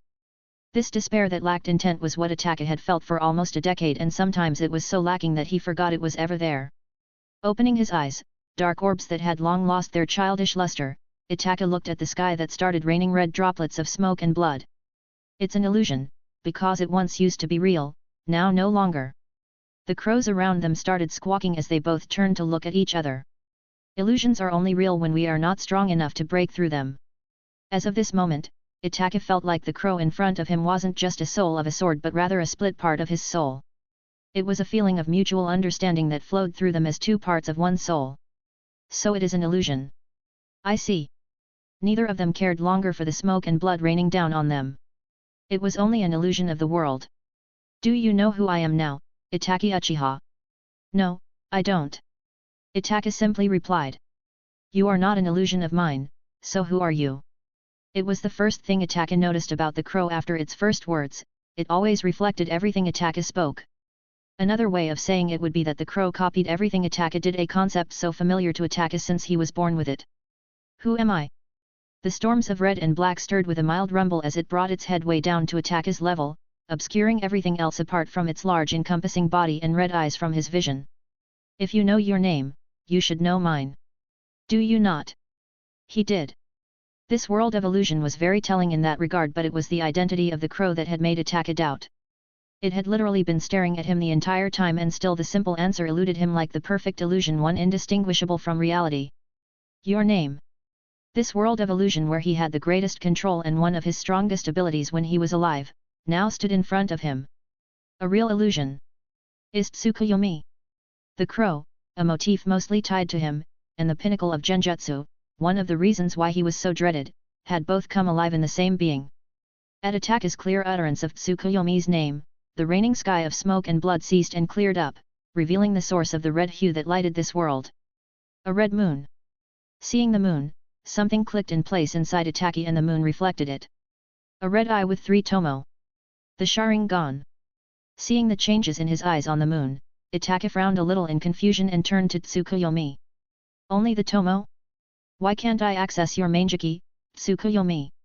Not just Tsukuyomi, his left Manjiki, he couldn't access his right, Amaterasu. The answer is your soul, Itachi Uchiha. Now when he heard Tsukuyomi speaking, he no longer felt the threat of being oppressed. Using the force of your soul to draw on our abilities, while it increased the potency, the cost for it also increased by folds.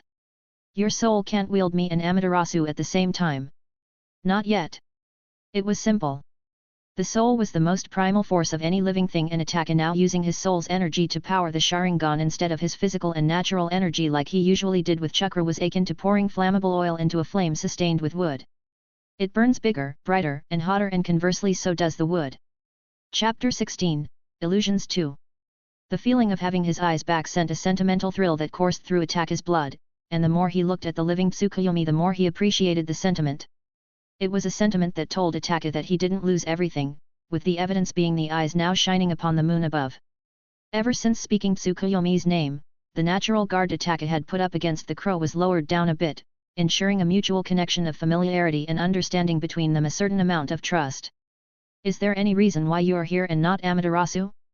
It should be okay to speak to the both of you as long as I'm not using your abilities, shouldn't it? Should it?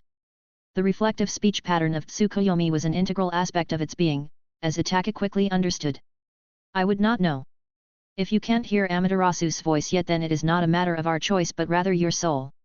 Also, I haven't seen Amaterasu since I woke up in this endless world of illusions.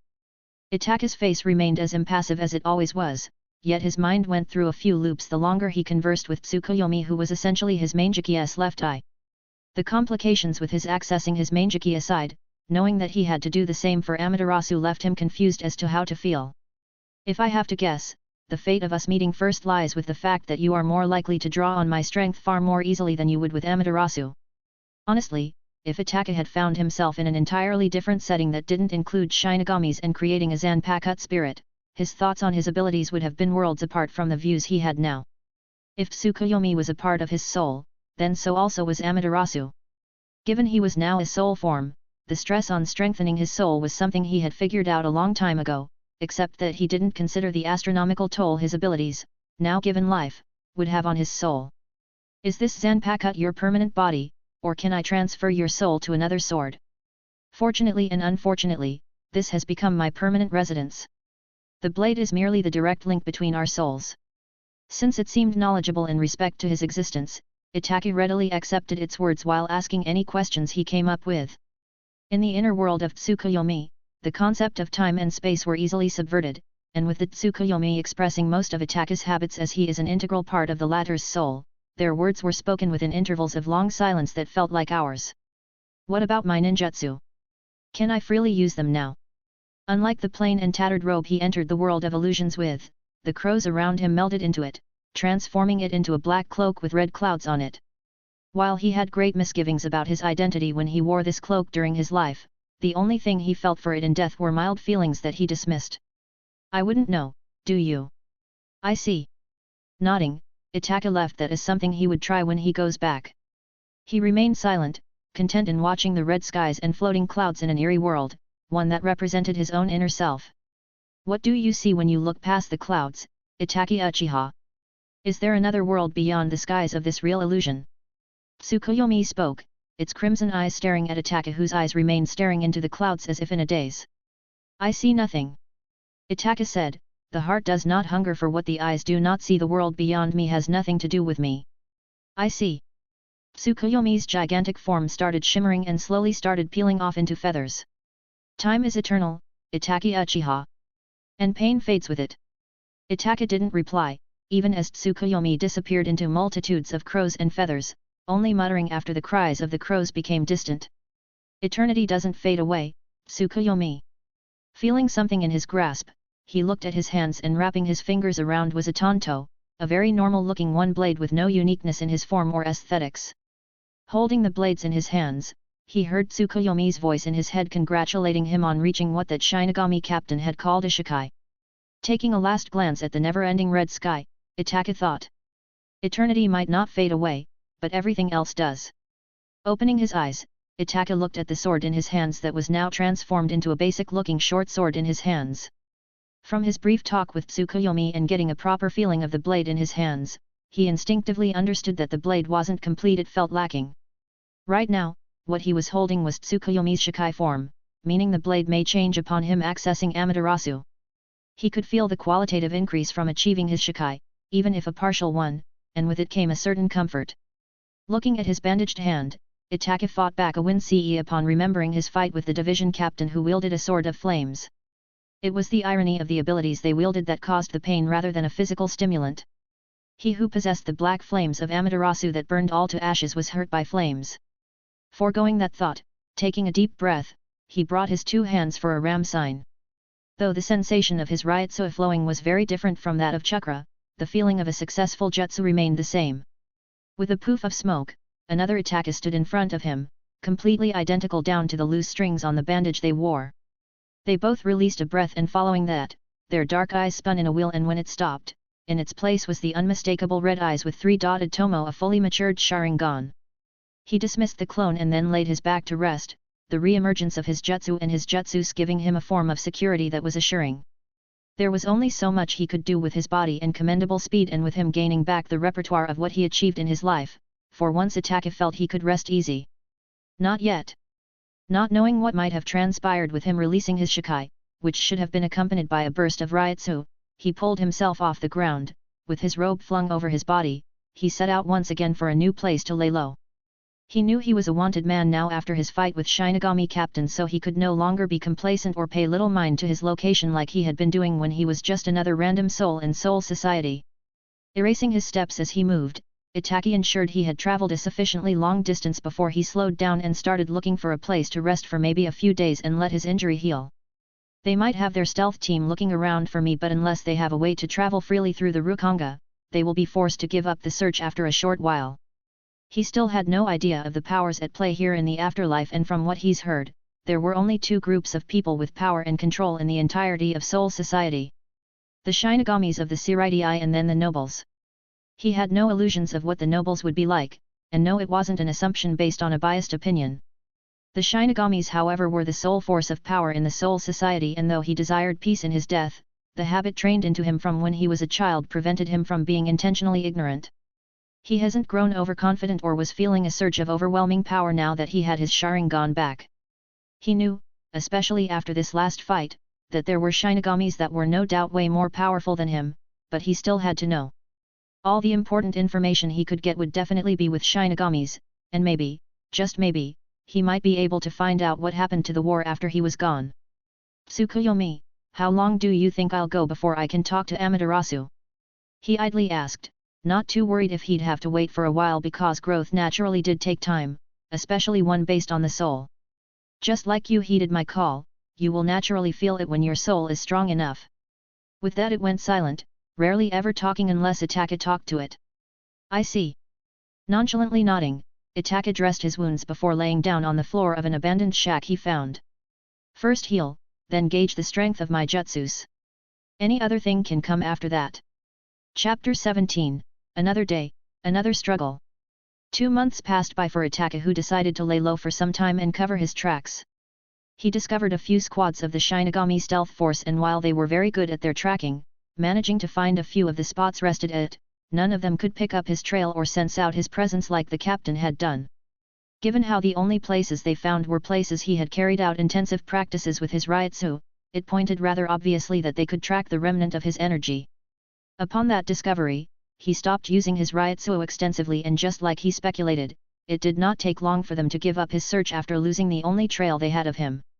There wasn't really much he could do about that, and given how he was just noting which jutsus had higher or lower potency than the original did, as it was common sense that not all techniques based on chakra would work with Ryutsu.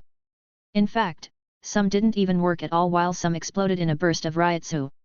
For the ones that didn't work, Itachi wasn't overly worried, as unlike a couple of ninjas he knew who had a very large repertoire of ninjutsu and could hardly make even a fraction of that knowledge useful, he had a specialized form of combat.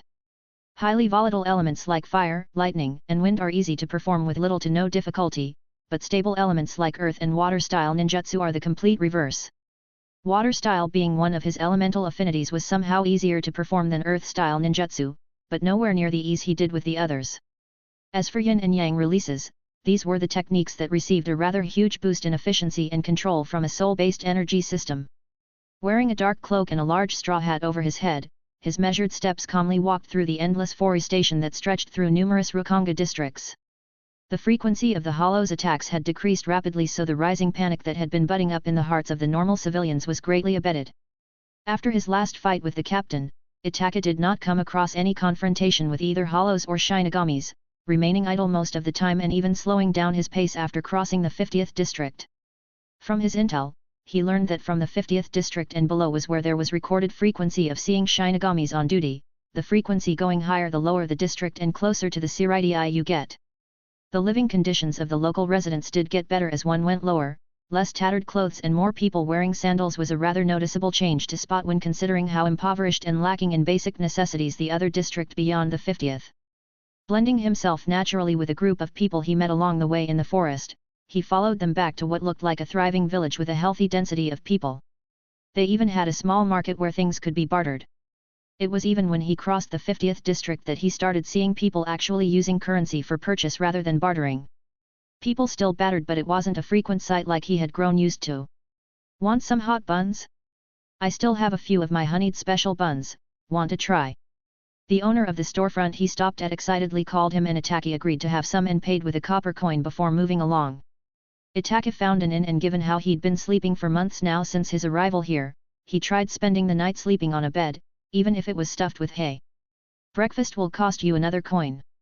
No need. Just the room is enough. Taking his key and leaving, he entered the room and locked the door behind him and slowly lowered himself into the bed. It left a lot to be desired, but this could be called luxury compared to some sleeping situations he used to find himself in during missions. He laid his sword against the wall on the side of his bed and kept his cloak just beside it before slipping into the mattress. It was either the ambience of the inn or the loud chatter in the background, but Itachi was able to fall asleep more easily, or dare say, more peacefully. The first ray of sunlight that peeked through the small window of the room stirred Itachi awake. Taking a slow glance over the room, he observed that there was no instance of a break-in attempt and nodded to himself. This was the North Rukanga, known as the most violent part of the Rukanga, and simple things like break-ins weren't even considered trespassing in this crime-infected quadrant. Another day. Indeed it was. But the question each new day brought to Itachi was whether to continue forward or slow down a little. He wouldn't lie and say he wasn't curious about the Shirai, because he was. Shirai, 2nd Division Barracks. The sound of faint, almost indiscernible steps, sounded softly through the spacious hallway of the 2nd Division of the Godai 13 as 3 people walked down from the long hall to the training area where faint sounds of combat could be heard. The strange thing, however, was that the footsteps heard only originated from 2 of the people who were dressed in traditional ninja garbs and not the woman donning on a white haori walking in front of them. Wearing the telltale sign of a Shinigami captain, Yoryuki Shion, captain of the 2nd Division and commander-in-chief of the Onmitsukid, also the head of one of the 4 principal clans of the Soul Society, her very presence exuded a graceful and calm posture that few could match. Coming upon one of the numerous training areas of her division, her eyes trailed all the people present before landing particularly on one, a small figure training in an obscure corner of the otherwise large space. How long has she been at it? Not asking anyone in particular, her golden eyes were entirely focused on the young girl that was so aggressively engrossed in her training that she paid no mind to anything else around her. It's already past the 4th hour. She's been like this ever since that day, even coming to train in the middle of the night. One of the men behind her answered. Hearing that, Yoryuki's face showed no imperceptible shift, only the perpetual calmness remained, but the two behind her had served her for so long to know when their noble lady was annoyed. How long has it been? The two men looked at each other, exchanging a quick glance before the other one promptly answered. 2 months and 17 days. She merely nodded and entered the training field, drawing the attention of some of the Shinigamis who weren't already aware of her presence, ignoring the salutes to her as she made her way towards the girl who, despite her body trembling in pain, continued training as if her life depended on it. Swafon. Yoryuki caught the way Swafon instantly stiffened and the way her breath hitched before she turned around and knelt before her. Yoryuki-sama. Oh, don't be so stiff, Swafon. I was at least expecting a hug after being gone for some time, or did my dear Swafon not miss me? Her character flipped so fast that no one would have ever thought her face held any expression of the serene calm it did mere moments ago. Yo Yoryuki-sama. Swafon stuttered so hard, blushing and waving her hands as she struggled and failed to get any other words out of her mouth. Seeing Swafon's reaction got a hearty laugh out of Yoryuki, further deepening the poor girl's embarrassment. Come on, let's go inside and you can catch me up on what I've missed since being away. She beckoned and Swafon was all too happy to rush inside to escape making another public scene like the one that just took place. Arriving at the captain's office, Yoryuki took off her captain's haori and threw over a chair before taking a seat on the mattress behind a small desk in an elevated corner of the room. With the two of them in the privacy of her room, Yoryuki's expression fell into a warm and concerned one. Tell me Swafon, why are you having trouble sleeping? This wasn't exactly a new development as it started happening even before Yoryuki had left for some clan duties, approximately 2 months and 17 days ago. Ever since the day she came from that mission where she almost died if not for Captain Shiba saving her. Swafon said nothing, just bowing her head in shame. Even if she was asked, she wouldn't know how to respond because not even she could understand why she kept seeing her throat slit open almost every night when she slept. She was a Shinigami. She was supposed to be familiar with the concept of dying on the battlefield. Seeing Swafon say nothing, Yoryuki sighed. I suppose I have quite a lot of time on my hand. Swafon, get your things in order. We're leaving in 5 minutes. She suddenly said, surprising Swafon, who immediately nodded and went to grab a few supplementary weapons and a change of clothes, but not before asking. Are we going on a mission, Yoryuki-sama? Yoryuki's grin at that question carried a certain sinister light in it, nodding and saying in a sweet voice. We are going on a hunt. Chapter 18, Standing on Business. Swafon POV. How she turned out like this in such a short time was something Swafon had thought long and hard about, yet couldn't come to a goddamned answer. Due to the surge in hollow activities months ago, her lady had commanded her and a smart team to run recon for the 10th since a captain was going out, and it should have been an easy mission, even if she would be away from her lady's presence. And it had started that way. All they had to do was spread out, comb the neighboring districts and save Captain Shiba time in pursuing the hollows, report back and be done with their mission so that she could promptly go back to serve at her lady's side, which was exactly what she did. She finished her mission, reported back to Captain Shiba, passed on the message from her lady to the captain and was on her way back to the Siraidai, which was when she had felt the captain's Ryotsu surge, followed by the releasing of his Shikai. Even from afar, she could feel a certain warmness in the air after the Shikai release, leaving her in awe of the strength of the Shinigami captains, her lady too, but she kept those at bay and promptly returned. She was here for information, and the current situation was exactly the highlight of her mission to know the strength class and behavioral patterns of the hollow Captain Shiba was fighting, except it wasn't a hollow. It was a man. A Shinigami, or at least that was what she had initially thought until she paid attention to the man. Despite wielding a Zanpakuto, he used neither his Shikai, Hoha, nor did he use any of the kid arts. Was he looking down on a captain by not activating his Shikai even when Captain Shiba had done so, or was this a ploy not to make Captain Shiba go hard on him? Regardless of her thoughts, the plain truth that unfolded before her eyes and the eyes of everyone there had been the sheer skill the man fought with, even earning the acknowledgement from the captain, Swafon realized, given he had activated his Shikai. She and the others watched, waiting for the exact time to act, and soon it came. From the way the atmosphere seemed to dry up and the surge of Ryotsu from Captain Shiba's blade, she knew he was about to use his sword abilities, which normally should have ended the fight, but once again it showcased how skilled his opponent was, even if he was on the weaker end. As expected, though he escaped, he was severely injured, and the tree he had retreated to had been one closest to Swafon, and she had acted at the prime opening from a weakened opponent. Before he could move or even know what was happening, She held a blade against his throat, but before she could even finish her words, pain assaulted her abdomen and then her back, all in quick succession as she impacted a rock from the force of the man's kick, and when she opened her eyes, that was when she saw it. A Zanpakuto, breadths away from slashing a line through her throat and the cold black eyes calmly granting her death. "My lady, Yoriuki-sama, is this the end for me?"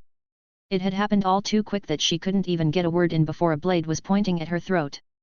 Would she die a meaningless death just like the rest of her brothers? Without even becoming someone worthy enough to stand by Yoriuki-sama's side? Lucky enough for her, Captain Shiba had saved her just in the nick of time, and all she could remember doing was staring blankly through the rest of the fight that had the man surrounded, even as she saw others dying so quickly without even being able to react. Would she have died without even knowing it? No, she knew when she would have died, but she could do nothing to stop it. She shivered fiercely at that. But soon that thought turned into a nightmare, dying before she could say a word or even wield her blade. No Zanjutsu, no kid spell, no shunpo, just dying before she could do a single thing. Walking into the research institute of the 12th Division with Swafon following behind her, Yoriuki made her way straight towards Kisuk's office, which was a large lab and also where he spent over 90% of his time, and found the blonde shabby captain tinkering with mechanical contraptions that only he knew the use of. "Yoriuki. Happy seeing you here." Without even looking at her, he waved in her direction but kept his focus on the object he was tinkering with. "You too, Swafon, how are you doing?"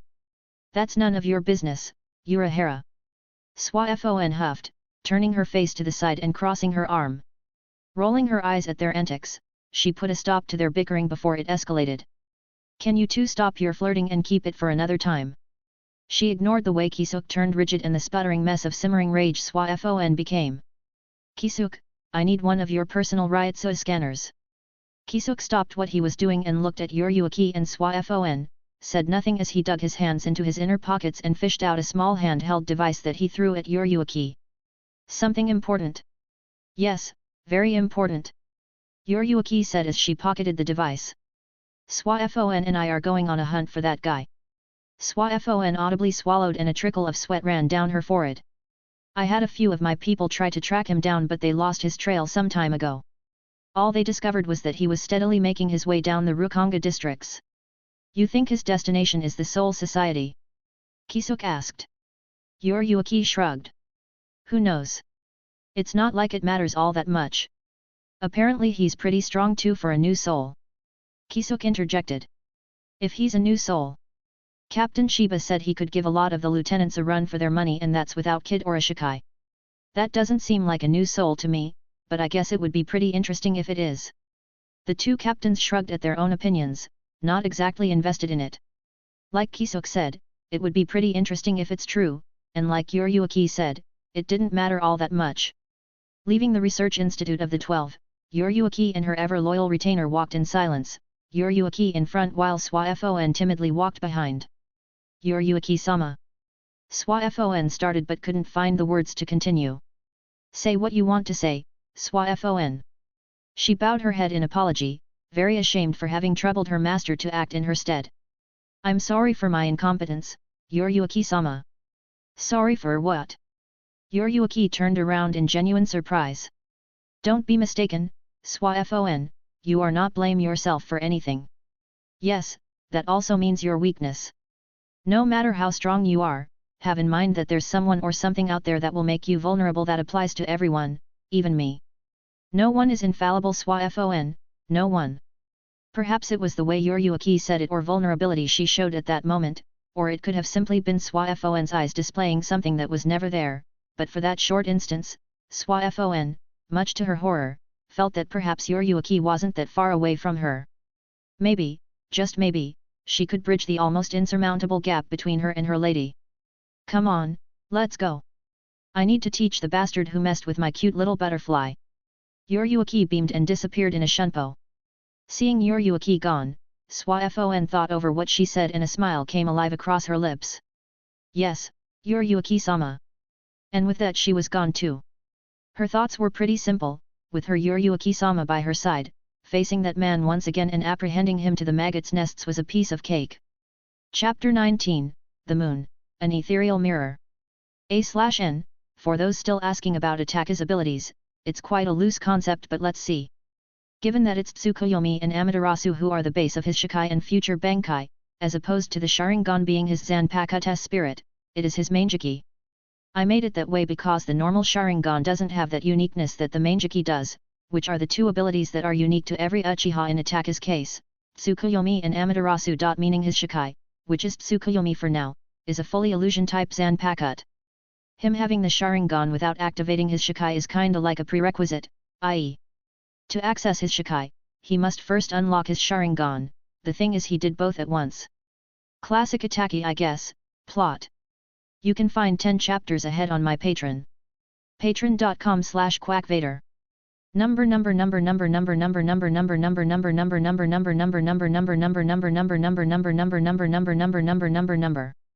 A day like all others in the North Rukanga was what this day was to Itachi, traveling, training with Tsukuyomi, hunting some wild animals, fighting off some bandits and everything that made the Rukanga what it was. Knowing how sensitive Shinigamis were to Ryutsu, especially now that he was getting progressively closer to the Seireitei, Itachi knew he couldn't be releasing it any time he wanted unless he wanted any nearby Shinigami to hone into his location. Though he couldn't let out his Ryutsu in fear of being found out, he quickly realized that what he needed to do was control the output he released and he was fine. Which meant using his jutsus were out, not like he needed to since he'd already mastered those jutsus and all he needed to do was tweak the Ryutsu equivalent to use them just like he did with chakra. He had spent over a week sleeping in the inn, not because of any illusion of comfort the haystack bed gave but because he knew that moving too much was a good way to gain a trail. The Shinigamis might already be aware of his general direction but they can't paint the straight trail he's traveling in. What do you say, Tsukuyomi? It's about time I start moving, don't you think? He idly asked, the sword sheathed at his waist. I see.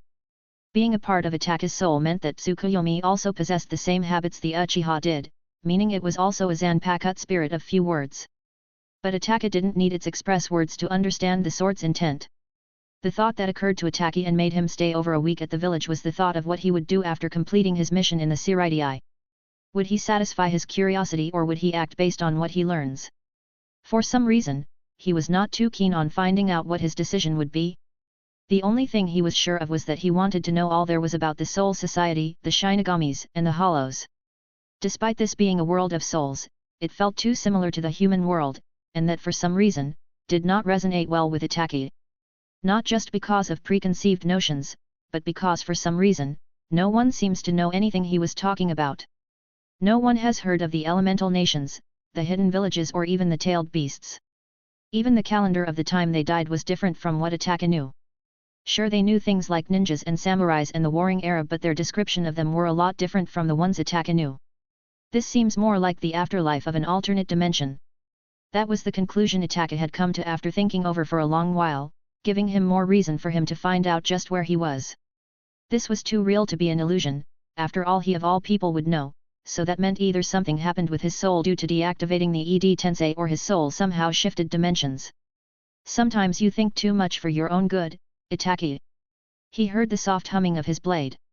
A man's thoughts are his greatest treasure, more so for a blind man. He replied, but Tsukuyomi said nothing else, retreating to the solitude of his inner world.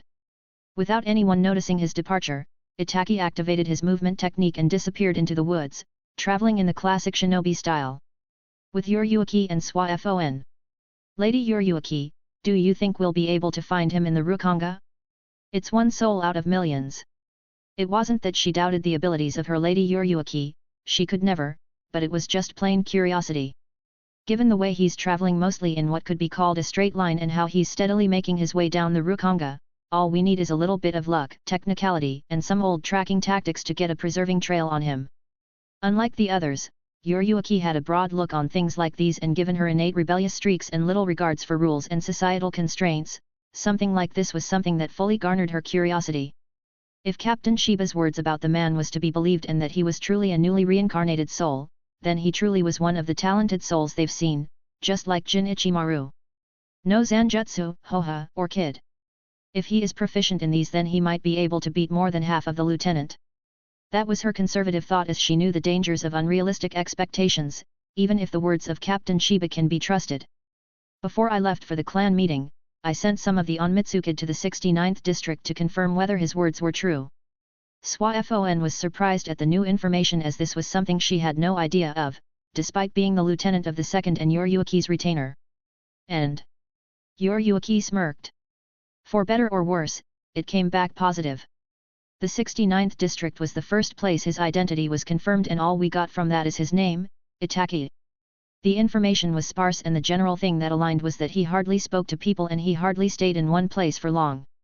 For Yoryuki, the situation was just amusing and she felt she could pay it a little attention since it also concerned her little servant/friend.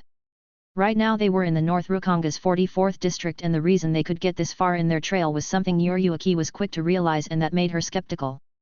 The person they were looking for was obviously covering his trails, and she had to admit he was very good at it, very good that she couldn't even pick up his personal trail. That meant experience, a lot of it.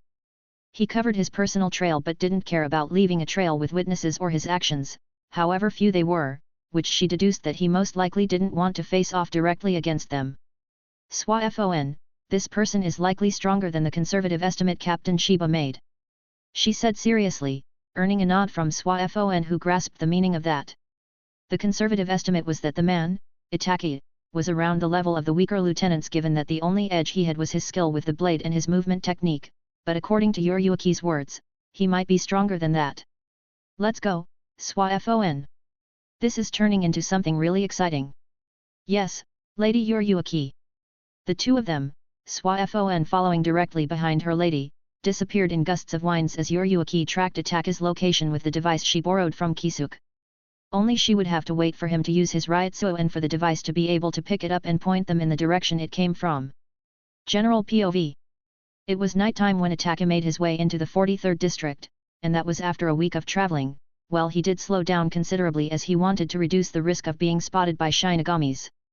Between the 45th and 43rd district, Itachi had already seen two groups of Shinigamis on patrol, so he knew he had to be extra careful in order not to let out too noticeable of a trail to be tracked. Given that he wasn't in the mood to look for a cave or an abandoned building to pass the night, he settled for one of the highest trees he could find and climbed it, resting against two of its closely knitted branches with his sword resting against his shoulders. As a soul, he rarely ever felt the need to sleep or eat, but he still did every now and then, and now he spent his time staring at the night sky of the Soul Society. It's peaceful, he muttered. The moon, closely surrounded by a few stars and fleeting clouds, appeared as a calming view for all those who were watching it on this night. It is. It represents the epitome of a calm and fleeting state, always perpetual, hence why it is referred to as a mirror. Tsukuyomi surprisingly spoke, its voice always calm, strong yet fleeting, just like the moon. Because no one can mirror a calm state comparable to the moon. Itachi asked, and he heard the soft hum of the giant crow. Looking at the moon, Itachi nodded, I guess you're right. The view surrounding Itachi changed, and the sky that was once a pure white moon and tiny stars turned into a bleeding red moon that shone a crimson light to the dark depth beneath it.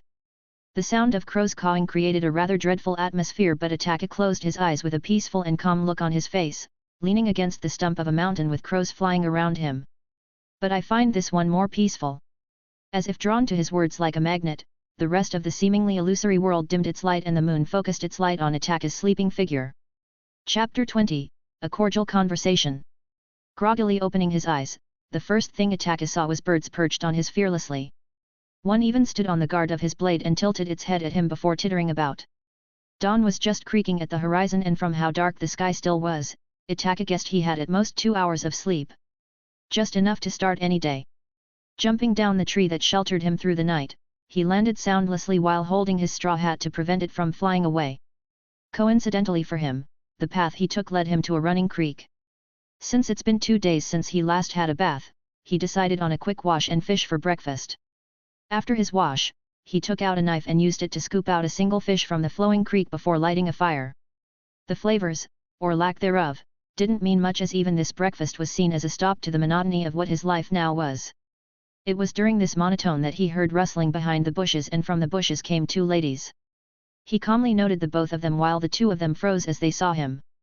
The slight hostility and recognition that flashed through the younger woman's eyes as she looked him over also did not escape his eyes. Excuse me. We're sorry for disturbing your little camping. The other purple-haired woman said, and naturally closed the distance between them, but Itachi didn't react, still roasting the fish in his hands even as they stared at each other. No worries. he said while checking his surroundings for any sign of encirclement but found none. They might be adept at hiding. He refrained from using his Sharingan and just as naturally offered his food.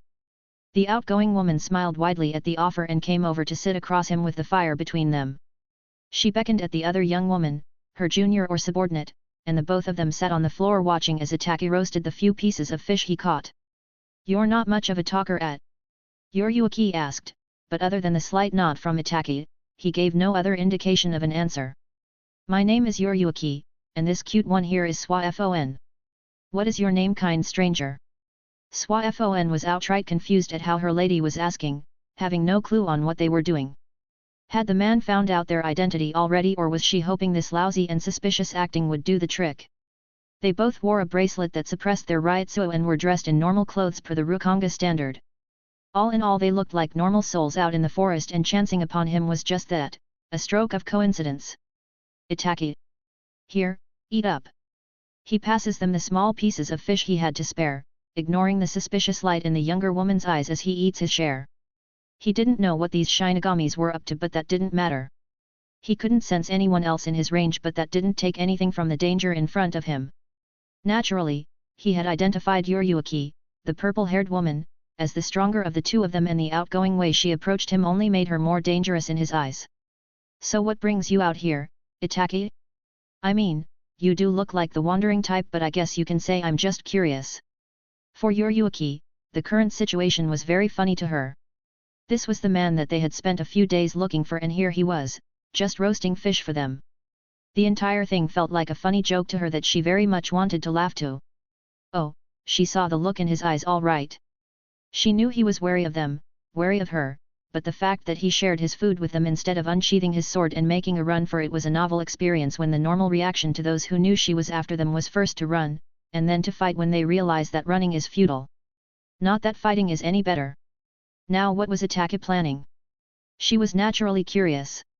Itachi, not knowing what was going through any of his visitors' heads, patiently waited and kept the silence as they slowly ate their food. He offered them water from his pouch, and Yoryuki warmly accepted it while her junior's eyes looked grievous, still she accepted it. After the small breakfast, Yoryuki trained her eyes on Itachi and relaxed her posture with a wide grin on her face, waiting for his next move. Given the few reads she has on him, it could possibly be Miss Yoryuki and Miss Swafon. "Do you have any need of me?" Itachi asked. It was a tricky question, Yoryuki noted, but that might just be the way he spoke. His speech pattern was withdrawn and formal, and while others might take his words as a smart wordplay, those who paid attention would know that it was just a direct question, no veil to it. Sitting properly with a now calmer smile, she addressed him. "Why would you say that? You've been looking for me, have you not? After all, none of you bothered hiding the fact that you recognized me, and since you're not forthcoming with your objectives towards me, it's only fair I ask." Itachi spoke calmly, not a single trace of nervousness or any telling emotion that showed distress at his current situation. "You're one amusing soul, you know. I doubt those are the reasons you're here. So I'll ask again, Lady Shinigami, what are your reasons for seeking me out?" He asked again. Swafon bared her hostility and anger at his arrogant words, but stopped herself as she saw Yoryuki's raised hand. "That's the problem with you serious types. You don't even know when you might offend someone with your words." The head of the Shine clan grumbled, mildly irritated. "How about we introduce ourselves again? I'm Yoryuki Shine, captain of the Godai 13, 2nd Division, and this is my lieutenant, Swafon." Most of her frivolity was lost with her introduction, but Itachi paid it no mind. "Itachi Uchiha. A recently reincarnated soul." Yoryuki only raised an eye at his simple introduction. "You don't seem like a recently reincarnated soul," she commented, watching Itachi's reaction. "Then to that I have nothing to say, as it is the truth," he simply replied. "Say I believe you, mind telling me what you were when you were alive? Obviously you weren't a normal human." At that question, the feeling she got from Itachi's normally calm dark eyes turned a little rigid. "I don't see the reason to answer you that." Swafon was finally fed up with this man's arrogance and rudeness towards Lady Yoryuki that she ended up pointing a finger at him. "Listen here, you. Lady Yoryuki is being kind enough to listen to you and not immediately take you under custody, and you're still being presumptuous." Swafon. "But Lady Yoryuki." Swafon. Swaifon shrunk back at Yuryuki's shout, rarely ever being at the receiving end of it. She felt aggrieved, but she knew that she might have stepped over a line. I apologize for her words, Yuryuki said, knowing that the matter could have escalated due to Swaifon's little tirade. Itachi lightly shook his head, not caring one bit about the other woman's chidings. You still have yet to tell me why you are after me, Lady Yuryuki. Though he highly doubted it, he hoped this woman was someone reasonable and their conversation would continue being peaceful so that he can learn what he could about the Shinigamis from her. Yuryuki shrugged and pointed at the sulking Swaifon behind her. You almost killed my little Swaifon during your fight with Captain Shiba, not to mention you also killed a few Shinigami, so on behalf of my little subordinate here, I decided to seek you out. Simple, right? And back came the false playfulness. Itachi looked at Swaifon, guessing she was part of the ninja squad, soon remembering that she was probably the one who snuck up on him that one time and the one he almost killed first if not for the timely intervention of the captain. I see, he said. Unfortunately, it was circumstances of the event that prompted my hands. I and the captain during that time were ignorant of the other's general situation resulting to that fight. Now if you're here to bring me in, I'm afraid to say that our conversation will no longer be peaceful. Yuryuki nodded awkwardly while scratching the back of her head, not at all minding the threat in Itachi's words. Hi, this is a real damp fest. Chapter 21, Lacking Trust. The calmness that had persisted from their breakfast and the beginning of the conversation had started thinning out and the three of them could feel it. It wasn't like they were intentionally doing it and pushing their hostilities outward towards the other, but that it was clear that the conversation wouldn't lead to a compromise. Without knowing what he was getting into, Itachi will be considered brain dead if he lets them apprehend him. He was on the back foot when it came to the information both sides had, he knew, and they knew it also. Young man, don't you think you are being too unreasonable? Even my words aside, the fact that you killed a few Shinigami means that Central 46 automatically has it out for you. And besides, aren't you heading to the Siritii? We'll just be cutting the journey. Honestly, Itachi had nothing to lose by following Yuryuki, as based on her character, she would protect him from the charges against him regardless of what the fools of Central 46 wanted to cry about. But Itachi didn't know that. As per his character, he was heavily distrustful of everyone. He was the type of person to backstab someone if it meant completing his mission. Maybe I shouldn't think like that anymore. This isn't a mission. Sigh, easier said than done. I still know nothing about the Shinigami, and also those hollows that seem to show up every now and then, he said. Yuryuki sighed irritatedly, knowing just the type of person Itachi was. He is the type that would try every avenue available to him to get his way. As for his moral lines, that remains to be seen. We're in charge of guiding lost souls to the Soul Society and also stopping the hollows from devouring the defenseless souls. It's a pretty simple job, she said nonchalantly. Guiding lost souls? Does that mean you go to the human world? He asked tentatively. Don't. Yuryuki sharply cut him off, misunderstanding the reason behind his question. Not that she was far off. Shinigami are forbidden from interfering with their earthly relations. In fact, we're forbidden from interacting with humans so we won't influence their souls. Seeing Itachi merely nod, Yuryuki held back a groan knowing he hadn't let go of that. The young man before her was clearly a warrior when he was alive, an exceptionally strong one, maybe even a Fullbring, and Yuryuki will admit that he was very to read, even for her, but she has lived for centuries and have met all sorts of people with different types of habitual quirks. This wasn't the first time dealing with someone like Itachi. It's like seeing a picture of Byakuya. I bet just like Byakuya, he used to smile freely as a child. Now then Itachi, what do you say? Want to come with me to the Soul Society or do you want to take your time walking there? She asked with a smile, even laying back and propping up her head with her hand. Know that I'm still bringing you with me regardless. And this was the reason why the current situation was so tense. Itachi, while he wouldn't say he's met a lot of willful people like Yuryuki in his life, he knew just enough of them to know that they were annoying to deal with. Deidara. Haiden. These were the two most willful people Itachi was close to, and he knew the only way to get them to listen to you was to beat the obedience into them or induce enough fear to ensure it. Or both. Just like he did with Deidara. Don't you think you are being too unreasonable, Lady Yuryuki? He asked. Objectively, he preferred the cordiality they were sharing to the hostility of the Shinigamis he now received. Thinking that way, it might be him who was being unreasonable. I can say the same for you. I can hazard a guess as to why you want to reach the Siridi and here I am, gifting it to you. Yet you want it on your terms. Yoryuki stared at him with one eye closed. SwaFon behind her had her eyes trained on every minute movement Itachi made. Say I follow you and get what I want, what do you want in return? He asked. The absolute feral nature that wafted around this Shinigami captain, hidden behind a veil of carefreeness, was something that reminded him of Kisame, his partner in the Akatsuki. Maybe that was why he bothered with this long conversation. Hearing those words, she clapped her hands happily. Easy, just like SWAFON here, you'll be under my second division and under my orders. He had very well expected it from the beginning when she chose to maintain civility, but those words still ticked him a fierce thing. Itachi had no problems with serving under someone, he had done so his entire life. What he had a problem with, especially after the event of his clan's massacre at his hands, was the thoughts of those he served. He didn't escape a cog just to jump into another one. He didn't keep away from the war by choosing death just for him to trap himself in another one in death. Yoryuki had no idea of his inner turmoil since his expression barely shifted. All she cared about was snagging Itachi under her command because even now, his control over his Ryutsu was something that fascinated her. Everything was calmly kept within his body. I'm afraid I can't make such a hasty decision, Lady Yoryuki. He said. He couldn't. He wouldn't. This was a conversation he had with Tsukuyomi, but the answer was something neither of them could reach. Do not fall under the illusion of the past, Itachi. You have no duty to uphold, not to your brother, not to the village, not to your dead clansmen. Your duty in death is what you want it to be. Those were the words Tsukuyomi had said to him.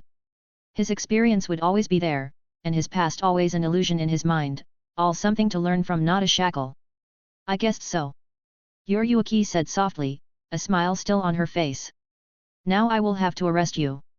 Can't have the head captain questioning my capabilities after my little personal vacation. On the bright side, I'll have ample time to instruct you in ways of a Shinigami.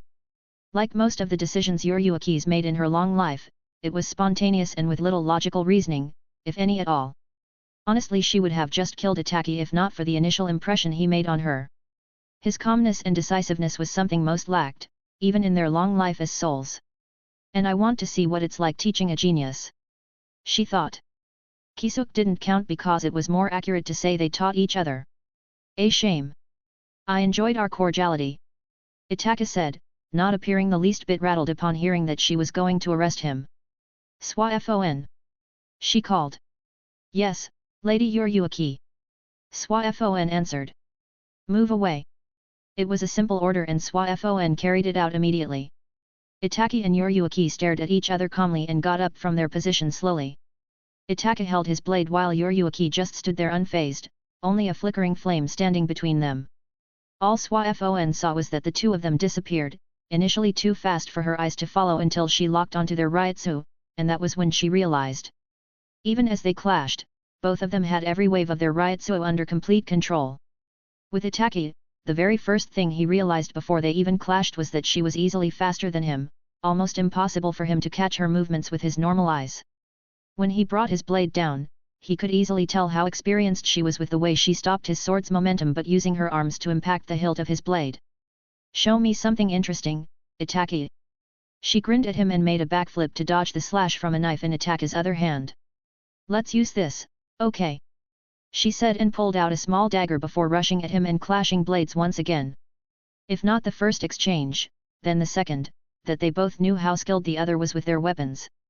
Even as a master hand-to-hand combatant, Yoryuki's proficiency with a blade was something only a few captains could contend with, and she could name them on one hand. Despite wielding a blade, Itachi was no slouch when it came to taijutsu. Whether it was against fellow jonins or even cages, Itachi's taijutsu would never fall short. He blocked Yoryuki's kick, grunting at the unrealistic force behind them even though he knew she still wasn't pulling out all stops. You're pretty good, Itachi. She complimented and Itachi replied with a slash that she ducked under and quickly crossed to block the back heel coming for her face. She just wanted to test him, nothing more, and seeing a tip of how good he was in combat, she wanted to see more. She was curious. Chapter 22, Shikai Release. Seeing how the two crossed blades against each other, SWAFON was once again reminded of her helplessness and just how easy the man her captain was facing was close to killing him. It was obvious that Yoryuki was not trying to kill him but instead incapacitate him, but that was a technicality that Itachi could care less about. He wasn't keen on exchanging blades with her, and the 2 times he tried retreating, her speed skyrocketed and so did the force behind her attacks. Then again, she's a captain. He had wanted to keep the Sharingan under wraps for as long as he could, but he knew trying to fight off Yoryuki without it was a tall order, as he was having problems keeping up with her, more so after her recent increase in speed. Thankfully my eyes are not the only thing I have. Let's kick this up, shall we? She said, not looking the least bit wound up. Head number 12, Fushibai. At her intonation, orange energy binding shot from her hands and stuck their numerous ends on all parts of Itachi's body and his sword. With how close they were to the other, he had almost no time to quickly react. Seeing him in her binds, she intoned. Head number 21, Shaka. The energy binds of the first intonation, Fushibai, glowed and exploded with a great force, reducing a sizable part of the forest to ruins. Yoryuki almost frowned, since she knew he didn't escape that. Is that it? Almost frowned. Lady Yoryuki. Almost as if a mirage, Itachi appeared behind her with his blade at her throat, no sign on his body that he had been in an explosion. HOH? Mind telling me how you did that, because I know I definitely hit you. Even when having a weapon laid intimately across her neck, the amusing grin on her face never faltered. Itachi didn't answer her, thinking how he could escape her. Unfortunately he still didn't have his Manjiki, or else he would have knocked out her subordinate and put her in a Tsukuyomi. Given how perfectly controlled her Ryutsu was, he doubted she'd easily succumb to a normal genjutsu. His thought came to a grinding halt as he felt how her Ryutsu slipped for a moment, and that was enough for him to shift away as her body disappeared from his hold. His eyes danced around the forest, but he couldn't even get a whiff of her, let alone her riot. Head number 4, Byakurai. Right there in front of him, with a finger touching his head, Yoryuki chanted, and a beam of lightning obliterated Itachi and everything behind him. I have to say, you sure do have a few tricks up your sleeve. She spoke with unveiled interest as she looked at the remains of a log that had replaced where Itachi had stood. Looks like I'll have to be a little bit serious with you. Swafon, watch closely. She called to Swafon, who had her mouth wide open, dumbly nodding, as she watched a fight didn't understand. Yoryuki turned and saw Itachi standing a few meters from her with a few scratches, but mostly fine all things considered. She was intrigued by his bizarre abilities, and a part of her mind told her that with abilities like those, there was no way he was a new soul. Is it illusions? She asked. Is that how you slip out of tight spots? Or is it some kind of spatial technique? Itachi remained quiet as he held his sword in his hand. She's increasing her momentum. He noted, responding in kind. Holding his sword forward, he recalled the words Tsukuyomi had said at the end of their first meeting. Illuminate, Tsukuyomi. Terrace, Tsukuyomi. A/N, if you have a better Shikai release for Tsukuyomi that follows the same theme, feel free to drop your suggestions. What followed Itachi's chant was an upsurge explosion of Ryutsu that not only took Swafon by surprise, but also Yoryuki, who was closest to him. The only question in her mind was, how? How had he gotten his Shikai? Did he gain it without any input from a Shinigami? Or was there a second reason that she was missing? None of that matters. He somehow unlocked his Shikai on his own. You're really something, Itachi. She said, further increasing the limit of strength she had wanted to use prior to his Shikai.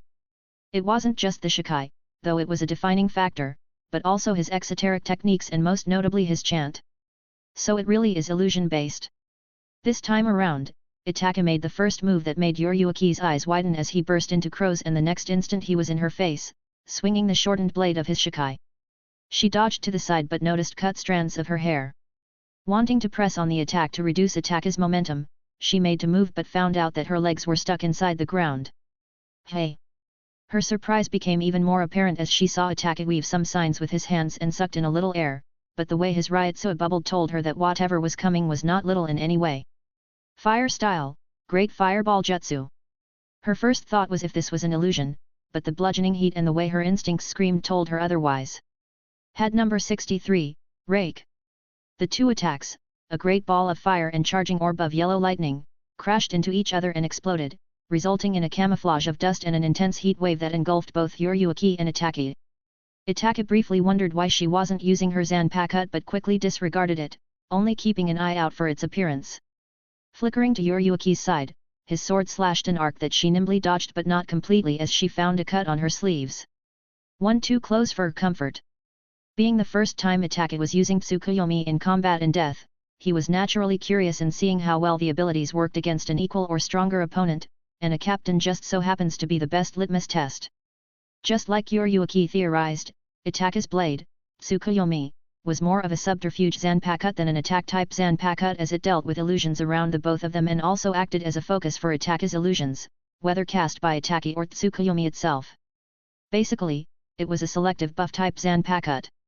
Knowing she could no longer afford to recklessly play with the fight, Yoryuki rushed at Itachi and punched at him only for his form to fizzle out in a wave of dizziness to hit her that caused her to stumble for a bit, but she quickly got her balance in time and parried the kick that came from nowhere. With the activation of Itachi's Shikai, even if it didn't increase his explosive power all that much, his manipulation over his genjutsus grew to a new milestone. Is this real? Or is it an illusion? Just like Tsukuyomi asked him of his inner world, his blade brought a real effect to his illusions and even how it affected people. And that was what Yoryuki quickly noticed. The length, edge, and even the trajectory of his sword are all inconsistent. Itachi's illusion over the blade could make it increase its reach and compensate for distance. The sharp edge of the blade could be on any side without the enemy knowing, and its travel path could be hidden from the opponent's perception by making them see another attack pattern. Still wielding her blade, Yoryuki proved a very difficult opponent as she covered herself with her Ryutsu, and with an insane level of reactionary speed, she deflected most of Itachi's attack the moment they came in hair's breadth to her skin or clothes. Itachi had a very hard time reacting to her reaction speed, so he changed his tactics. Going in for a blind stab, he had wanted her to retreat given how close they were, but Yoryuki surprised him by catching his blade on its flat sides between her elbow and the back of her palms. Just as she did that, Itachi swelled up and Yoryuki quickly released his blade and reacted with a kid spell. Bakud number 44, Inksen. A spinning shield of condensed Ryutsu formed instantly in front and shielded her from the exploding clone Itachi had substituted with. I implore we stop here, Lady Yoryuki. Itachi spoke as the smoke cleared. Anyone could see where the battle was going with how Yoryuki had responded and quickly adapted to Itachi's attacks. Isn't going this far for someone you have no enmity with a bit tasteless? Yoryuki cocked up one of her brows. Who said we didn't have enmity? I did say I wanted to avenge my subordinate that you scared, right? Cracking her neck and a couple of her joints, Yoryuki sighed in content. The only one she could fight against without any regards was Kisuke and his unconventional way of fighting. The same could be said for Itachi, but his was more obscure, making you have a hard time identifying his presence or predicting his next move. Trust me, I'm having fun. Itachi wasn't one to entertain a battle maniac's thirst, and from the beginning his objective to retreat has never changed. The only problem was that Yoryuki gave no respite, and if she perceived he was retreating, she would push her offense more until he responded the same. Chapter 23, Smart Escape. He's stronger than before. Swa-Fon quickly realized as she watched the display Itachi was putting on against an unrelenting Yoryuki. Yoryuki's shunpo within such a small area was no different than teleportation to most people slower than her, and even with those that had mastered the art, keeping up with her was a hard, almost impossible, task. Itachi expertly used techniques that would ensure a distance between them anytime she stayed too close to him. What had been an initial surprise to him was how strong she physically was. She specialized in fast and hard hits and was clearly a master of both. She was stronger than Itachi, of that he had no doubt. Which was why he refrained from clashing with her head-on, but she, being smart and understanding her advantage, pushed on unrelentlessly. The basis of their fighting was ridiculous, he knew that, she knew that, but she didn't care. So he made his decision. Slowly and in a spinning pattern, his black eyes rotated and morphed under the astonished and cautious gaze of Yoryuki. Settling down with the familiar red-eyed dojutsu of the Uchiha clan, a complete 3-tomo Sharingan sat as Itachi's eyes. What kind of eyes are those? Swa-Fon wondered, as this was the first time she was seeing eyes like that. For Yoryuki, her thoughts were different. Is that eye part of his Shikai's abilities? Quite a troublesome sword. She also noticed how his Ryutsu's presence seemed to stabilize even more, for lack of a better word. Better to draw out their gimmicks. This was such a refreshing activity for Yoryuki. She would never consider herself a battle fanatic, like the lunatics of the 11th, or even a very outgoing person, seeing as how she would prefer lazing around most of the time, but fighting someone with new and surprising techniques was always a novel thing to experience. And Itachi, as it seems, was someone with extra bags of tricks behind that stoic expression of his. Brushing his intercepting hand to the side, she lowered her stance, and the moment he reached in for another strike, she coiled around it and drove a fast knee to his chin's underside. Seeing he blocked her perfect strike, she shifted her focus and landed some rapid blows to disorientate his focus, but he perfectly deflected those too. Hey! Something was weird about him now, but she could not put her finger on it. Itachi blinked to her front and started another series of attacks that she equally responded to, even retaliating some blows of her own, but just as she deflected his, he also deflected hers. What are you doing? For the first time since meeting, a contemplative frown entered her face. It was weird because it felt as if she was fighting a shadow, her shadow. She smirked, you really are something. The stoic bastard was copying her blocks and deflections, even going as far as copying her counterattack. This guy was extremely dangerous, Yoryuki concluded, but kept the bias to the side. He had dangerous abilities, sure, but so did all the captains of the Godai 13. The flow of the fight changed, not because one took the advantage and pressured the other, but because, like Yoryuki said, it became like a fight of shadows. Itachi didn't wantonly copy her fighting style, an ignorant mistake that most Uchihas made, no. He had copied the parts he needed to patch his own fighting style. Even as Yoryuki appeared a few centimeters from him, Itachi stepped back, but Yoryuki gave no room and punched him, which he blocked, or at least tried to. Ikotsu. The seemingly simple punch that Yoryuki threw snapped both of Itachi's hands to different angles, causing his eyes to widen, and caved his chest in upon contact, destroying the ribs around where her hands landed. Before the inertia of the punch came into play, Itachi burst into crows that surrounded Yoryuki from all fronts. Before she could force herself out of there, the crows suddenly turned into fireballs and converged on her at once. As the explosion went on, Yoryuki jumped out, not unscathed at the surprising explosion. As she made to move forward, the world seemed to spin before her as the sky turned red. Shocked, she looked below and found herself sinking into the ground with all her limbs bound. She could see the sky getting farther away, and a sense of dread came over her as thoughts of what would happen to her if the ground swallowed her permeated her mind. By the time she shook the irrational fear out of her head, she was already neck deep into the ground. This is an illusion, Yoryuki. This is an illusion, and you know it. She internally screamed at herself and roused her Ryutsu, and it surged uncontrollably.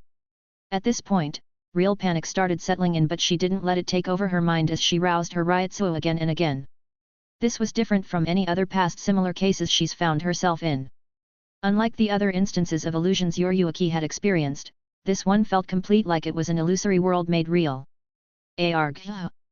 With a very haphazardly violent burst of her Ryutsu, the world of red lost its color and paused as it turned monochrome. A second later, and glass cracks appeared everywhere before the world shattered, and Yoryuki found herself standing in the same spot she had been, with Swafon passed out on the ground and Itachi nowhere to be found. From how there seemed not to be any new movements around her, and also the explosion that was still raging, Yoryuki confirmed that only a few moments had passed since he put her inside the illusion. Swafon. She shook Swafon, but the girl remained unresponsive, making Yoryuki furrow her brow in concern. She carefully pushed her Ryutsu into Swafon's body and used it to disturb her calm Ryutsu, trying a few times before the girl woke up. Lady Yoryuki. Swafon woke up in alarm and only managed to get her breath in order when she saw that Yoryuki was all right. What happened, Swafon? Swafon shook her head amidst heavy breaths. After you escaped the explosion, you suddenly stopped moving like you were in some kind of stasis. I only knew something was wrong with how abnormally dormant your Ryutsu became, but when I jumped down, he trapped you in an illusion too, hey. Yoryuki frowned as she reviewed the fight in her head. He's an exceptional fighter and a master tactician to boot. His goal from the beginning has always been to escape, but he was likely contemplating how to go about it. To Yoryuki, this was a very surprising turn of events, losing to someone who was clearly weaker than herself. The way he uses his illusions to aid his combat is not a proficiency one can accomplish in months, even with proficient fighting abilities. His way of fighting makes it almost impossible to tell when he's using an illusion and when he's not. What do we do now, Lady Yoryuki? Swafon asked tentatively. She could still feel goosebumps all over her body and a lump in her throat just from remembering the illusion she was trapped. Taking note of Swafon's state, Yoryuki pondered on her next action. We'll hang out here for a while. If we can't find him after some time, we'll return back to base. she said as she patted her clothes to get rid of the dust and dirt. After escaping Yoriyuki, Itachi hastily put as much distance between them while making sure he didn't leave any tracks. Luckily for him, he was able to pull her into a rather strong genjutsu before she could do anything. He was both curious and cautious on how genjutsu would work and its effects now that he was casting it in the mind of a soul rather than a human, and the result was pretty what he had theorized. Stronger souls with stronger mental defenses could disable a genjutsu just fine, but given how Swaifon easily succumbed to it, he made a conservative conclusion and set the proficient mental requirements of disabling a genjutsu at the captain level. Of course there will always be exceptions, but Itachi wasn't worried about those. "You did good, Tsukuyomi," he said after a while. "I see." Tsukuyomi's reverberating voice sounded in Itachi's ear. "You didn't utilize much of your genjutsu," it stated. Itachi nodded. "I was observing its effects and seeing how a strong Shinigami would react to it." Tsukuyomi gave no other reply as its presence receded into the sword, leaving Itachi once more in silence. Right now Itachi was at a crossroad. Here Yoriyuki was, a captain of the Shirai, offering him access to the place and absolving his crime of killing other Shinigamis, which he wasn't really worried about, and in turn he would join the Shinigamis under her second division. He could always leave the Shirai if he felt it wasn't a place for him, that much he was sure of, but the question now was, then what? The afterlife wasn't a peaceful place or a haven for reincarnated souls. It was wrought with its own problems. No, the question was, what does Itachi Uchiha want to do in his death? Comment. 12. Comment. Vote. Chapter 24, Chapter 24, In Pursuit. Yoriyuki tapped her feet anxiously against the ground as she waited for Kisuk to pick up. She knew the airhead wouldn't pay much attention to his personal pager since he no doubt has little to no use for it, given all his important notices are given to him directly from the captain commander or to his hell butterfly. After what felt like minutes, the pager beeped and showed a visual of Kisuk, who had huge bags under his eyes. Yoriyuki didn't mention anything about the bags, acting like she didn't see it, not that she had managed to get a word in before he opened his mouth. Yoriyuki. Kisuk bent his head sideways as if to check her surroundings in a wider range. You couldn't find him? Or did you play with your food and mistakenly killed him? The embarrassment she felt at those questions, from Kisuk no less, made her feel even worse. He ran away. She gritted out. Behind her, Swaifon had her head at the ground, feeling twice the embarrassment her captain felt, seeing as how she failed to even do anything twice. She had rushed in with emotions too high to think clearly and fell to the illusion so easily that she didn't even know when she put in one. The man was an anomaly. A very dangerous one. He ran away. Kisuk looked at both of them incredulously. Am I that sleepy that it's affecting my ears?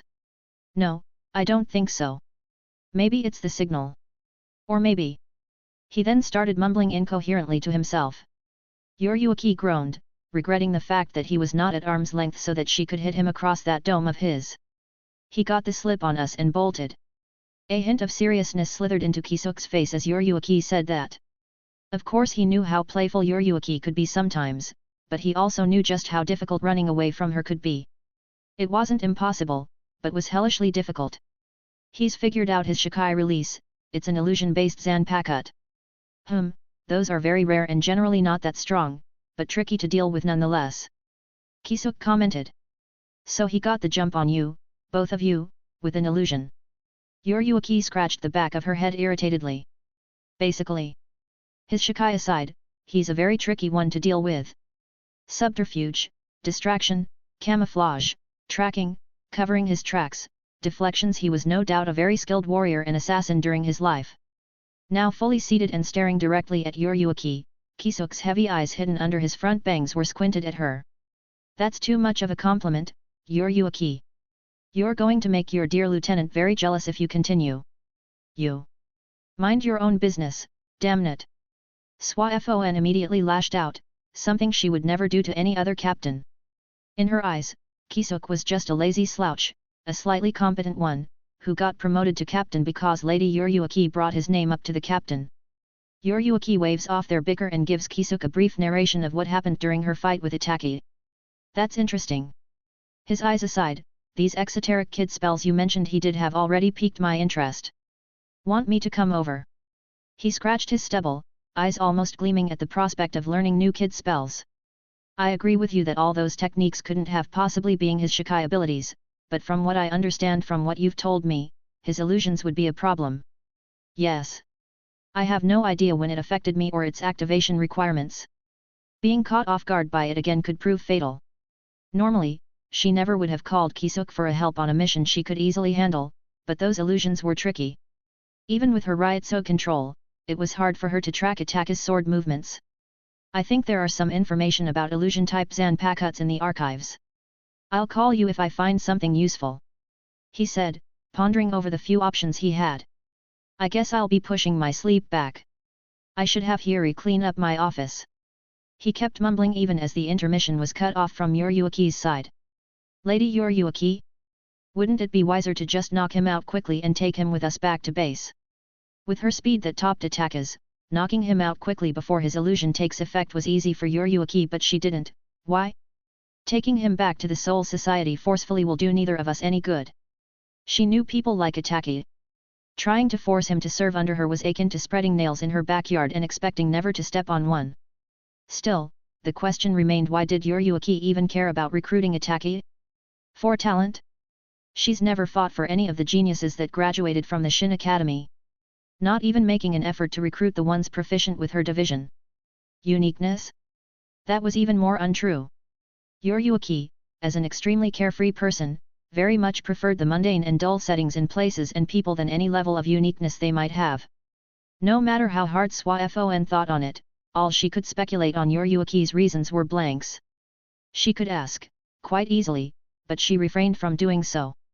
If she were to ask for answers on every single thing, how would she learn on her own? Let's go, Swaifon. We have a crafty one to catch. She twisted her shoulders to get a few knots out before leaping in search of Itachi. Itachi Uchiha POV. She started tracking me down. I frowned at the feedback from one of my clones. She somehow was able to pinpoint my general direction and give how she slowed down for a bit when she passed the clone. It could be that she's tracking me with something else. This Shinigami captain, Yoryuki Shion, is even more eccentric than the man from before. For one thing, she didn't carry a Zanpakut like the other Shinigamis I've seen. Hidden weapons yes, but no Zanpakut. Another thing is her speed and strength. While there's a certain pride everyone has in their abilities, me included, I would, without any bias, class myself as one of those with impressive speed that keeping up with opponents faster than me is never an issue. While she's not the fastest person I've seen, as that would be the Lord Fourth, she definitely the fastest I've ever had to keep up with. It felt like trying to keep up with Shisui, and that is a comparison that leaves a bitter taste in my mouth. It was never a part of my plan, but at least that fight did serve a good use to judge how effective my Sharingan makes me. Escaping a captain should be no issue, as long as their peculiarities are something I can react to. I can't use a jutsu to throw them off if they're using something to track me, then I'll improvise. Stopping at a tree, I weaved small amounts of ryutsu through my fingers and drew a simple pattern on it. Basic seals like these are something every ninja from Chunin upwards are required to learn. The most use you can get from them is trap formation, but in a world of ninjas, trap formations are the #1 thing to look out for when in unknown terrains. Swaifon climbed to the highest vantage point she could see and took a look around to see if she could pick up anything in the distance, but so far nothing. He was good at hiding his tracks, too good in fact that even the captain of the stealth force was having a hard time picking up a trail. This was the third time that they fell for his diversions. Diversions that they couldn't see even after falling for it. I told you he's good. He's steadily making us doubtful of which direction he is taking, and if not for the last one, I would have thought that we were going in the wrong direction. Swaifon agreed. They had to use Yoryuki's tracking skills in conjunction with the device she borrowed from Kisuk to point out a general direction that even they were doubtful of. His anti-tracking techniques are like the ones we use in the division, she said. Yoryuki let out a soft hum as they ran side by side. Not just his anti-tracking, even his fighting style and movement technique bear similarities to the way the Stealth Corps utilize Hakuda, Zanjutsu, and Shunpo. It's the same principle, but entirely different way of utilization. If Itachi could see through some of her techniques, of course she could see through his. If she had to say it, apart from the Captain Commander's Lieutenant Sasuke and Captain Shunsui's Lieutenant Kion, she didn't see any of them topping Itachi in Combat Master. Even when they had Kid, he had his own techniques to counter. Now why was she keen on finding him once again? Others would go into an evaluation of her character and the weird change she was displaying since looking, but if anyone was to ask Yoryuki, or even Kisuke for that matter, the answer they would give is simple. She's just bored. Nothing else. Chapter 25, A Chance Discovery. Night came and Itachi had long since shaken his pursuers from his trail, but he didn't slow down even when he came across another village. He had no doubt that they would be looking for him throughout the night, and since he could forego sleep for days, he saw no reason to slow his advance and risk them gaining on him. Since he figured they were tracking the quadrant of his general direction, he kept his utilization of Ryutsu to the barest minimum, just enough for his movement, and he was good. Unfortunately for him, had it been anybody else in the Soul Society, he would have long since shaken them off in the first few minutes he left. Stopping at the edge of a cliff, Itachi looked at the wide expanse before him and opted to slow down. He doubted he would come across Shinigamis, but one couldn't be too careful. With his Sharingan being able to scan for energy signatures, Itachi safely navigate his way through the night until morning came, followed by the problem. Knowing he was free from Yoryuki's and Swafon's persistent pursuit, Itachi finally slowed down to a walk because he knew keeping up with the same speed would make his blitz past the districts and arrive near Soul Society faster than he initially wants to. Throughout the night, Yoryuki's proposal came to his mind. He had not been lying when he said he would think about it and give her an answer if they were to meet again. Maybe somewhere in the back of his mind, Itachi longed for the Soul Society to have some semblance of the Hidden Leaf Village. No, not longed. Hoped. But knowing how murky the waters of his origin village was, Itachi wasn't so keen on seeing a replica of the Leaf Village. It was during his journey that he came across something interesting. A hollow hoarding the corpses of dead Shinigamis. What actually drew his attention to this particular hollow was how bereft of Ryutsu this hollow actually was. It was so faint that it was almost perfectly melded with the energy in the atmosphere. He had only been able to pick it up when he was scanning ahead for any Shinigami Ryutsu with his Sharingan. Naturally he trailed the surprisingly inconspicuous hollow through crevices and tunnels, back to its hidden place, or more aptly, storage room. Inside the underground safe house, Itachi counted 5 dead Shinigamis, obviously the ones before these had already been eaten. With him being mostly ignorant of hollows and how they acted, he settled for watching it for some time instead of just killing it, but no matter how he watched, all he could conclude, other than the hollow's strangely silent behavior, was that this was a storeroom. A storeroom, but not one for the hollow. With how the hollow was drooling at the Shinigamis but didn't make a single move towards them, it couldn't be more clear that this place wasn't the hollow's. Maybe another one. A stronger one. The hollow was half the size of an average man, a very thin stature, and 2 faces on both sides of its body. At first sight, it was an unremarkable and weak hollow with a body built for stealth and retrieval, which was clearly what it was tasked with. Taking a risk, and also to gauge its senses, a part of Itachi's cloak billowed softly as it broke off and turned into a crow. Watch it! After giving the crow its orders, the 2 of them faded into the shadows, one hiding while the other popped away with the release of the shadow clone technique. 2 kilometers away sat Itachi, the real one, with 2 of his fingers crossed over one of his eyes, watching the hollow through the crow's eyes. It doesn't feel that simple, he muttered as he stood up. The hollow's presence felt too thin, so thin that his Sharingan would have missed it if he wasn't so attuned with it. The hollow's strange behavior piqued Itachi's interest, so he started keeping an eye out for anything strange, Shinigamis and hollows alike, since it was clear that hollow wasn't working alone. It was likely that it had killed those Shinigamis, but the fact that it refrained from eating them directly despite its hunger pointed out that there was a stronger hollow nearby. Itachi looked behind him, briefly wondering if he should use this as a transaction of favors with the captain on his tail. We'll have to cross paths again for that. Oh, he knew they'll cross paths again because the captain, Yoryuki, was just that good, and he knew that he'd still be able to shake them off because he wasn't that incompetent. With the strange hollow now in his mind, Itachi set his sights on the next group of Shinigamis he'll come across, and he did so after a few hours of traveling. This was a much smaller cell of just 3 Shinigamis, perfect for anybody with a certain level of competence to sneak on. Given how unremarkable they looked, which he could tell with a simple glance, a perfect ambush was all that was needed to silently do away with them. Going closer, he decided to listen to them, since it seems that apart from their average strength, they were also chatty. Seriously, there's nothing this far out. The captains are getting worried for nothing. One of the chubby Shinigamis grumbled. The one at the front, the leader of this small group, softly chided his teammate without any heat in his words. We've lost contact with 3 patrol groups, I think it warrants an investigation. The chubby disgruntled Shinigami still wasn't convinced, or placated. If it's an investigation, then shouldn't the team be bigger than just us 3? The last member, the only female in their group sighed, finally fed with her companion's complaints. Seriously? We've been here just 2 days and you're whining this much? Can't you save it for when we get back to the barrack? Easy for you to say. Unfortunately, not all of us are as good as you are in kid. Speak for yourself. Not bothering to listen any further to their whining, Itachi made another clone and had it keep an eye on them. One thing he noticed however was that this group of Shinigamis was traveling in the direction he was coming from. Which meant that in an hour at most, they'll pass by the location where the hollow was hiding. Of course he noted how weird the coincidence was, but he didn't put any mind to it, at least that was until they were a few hundred meters away from its general location. Almost as if it was sensing them, the hollow immediately roused itself from it drooling and started making its way towards the surface.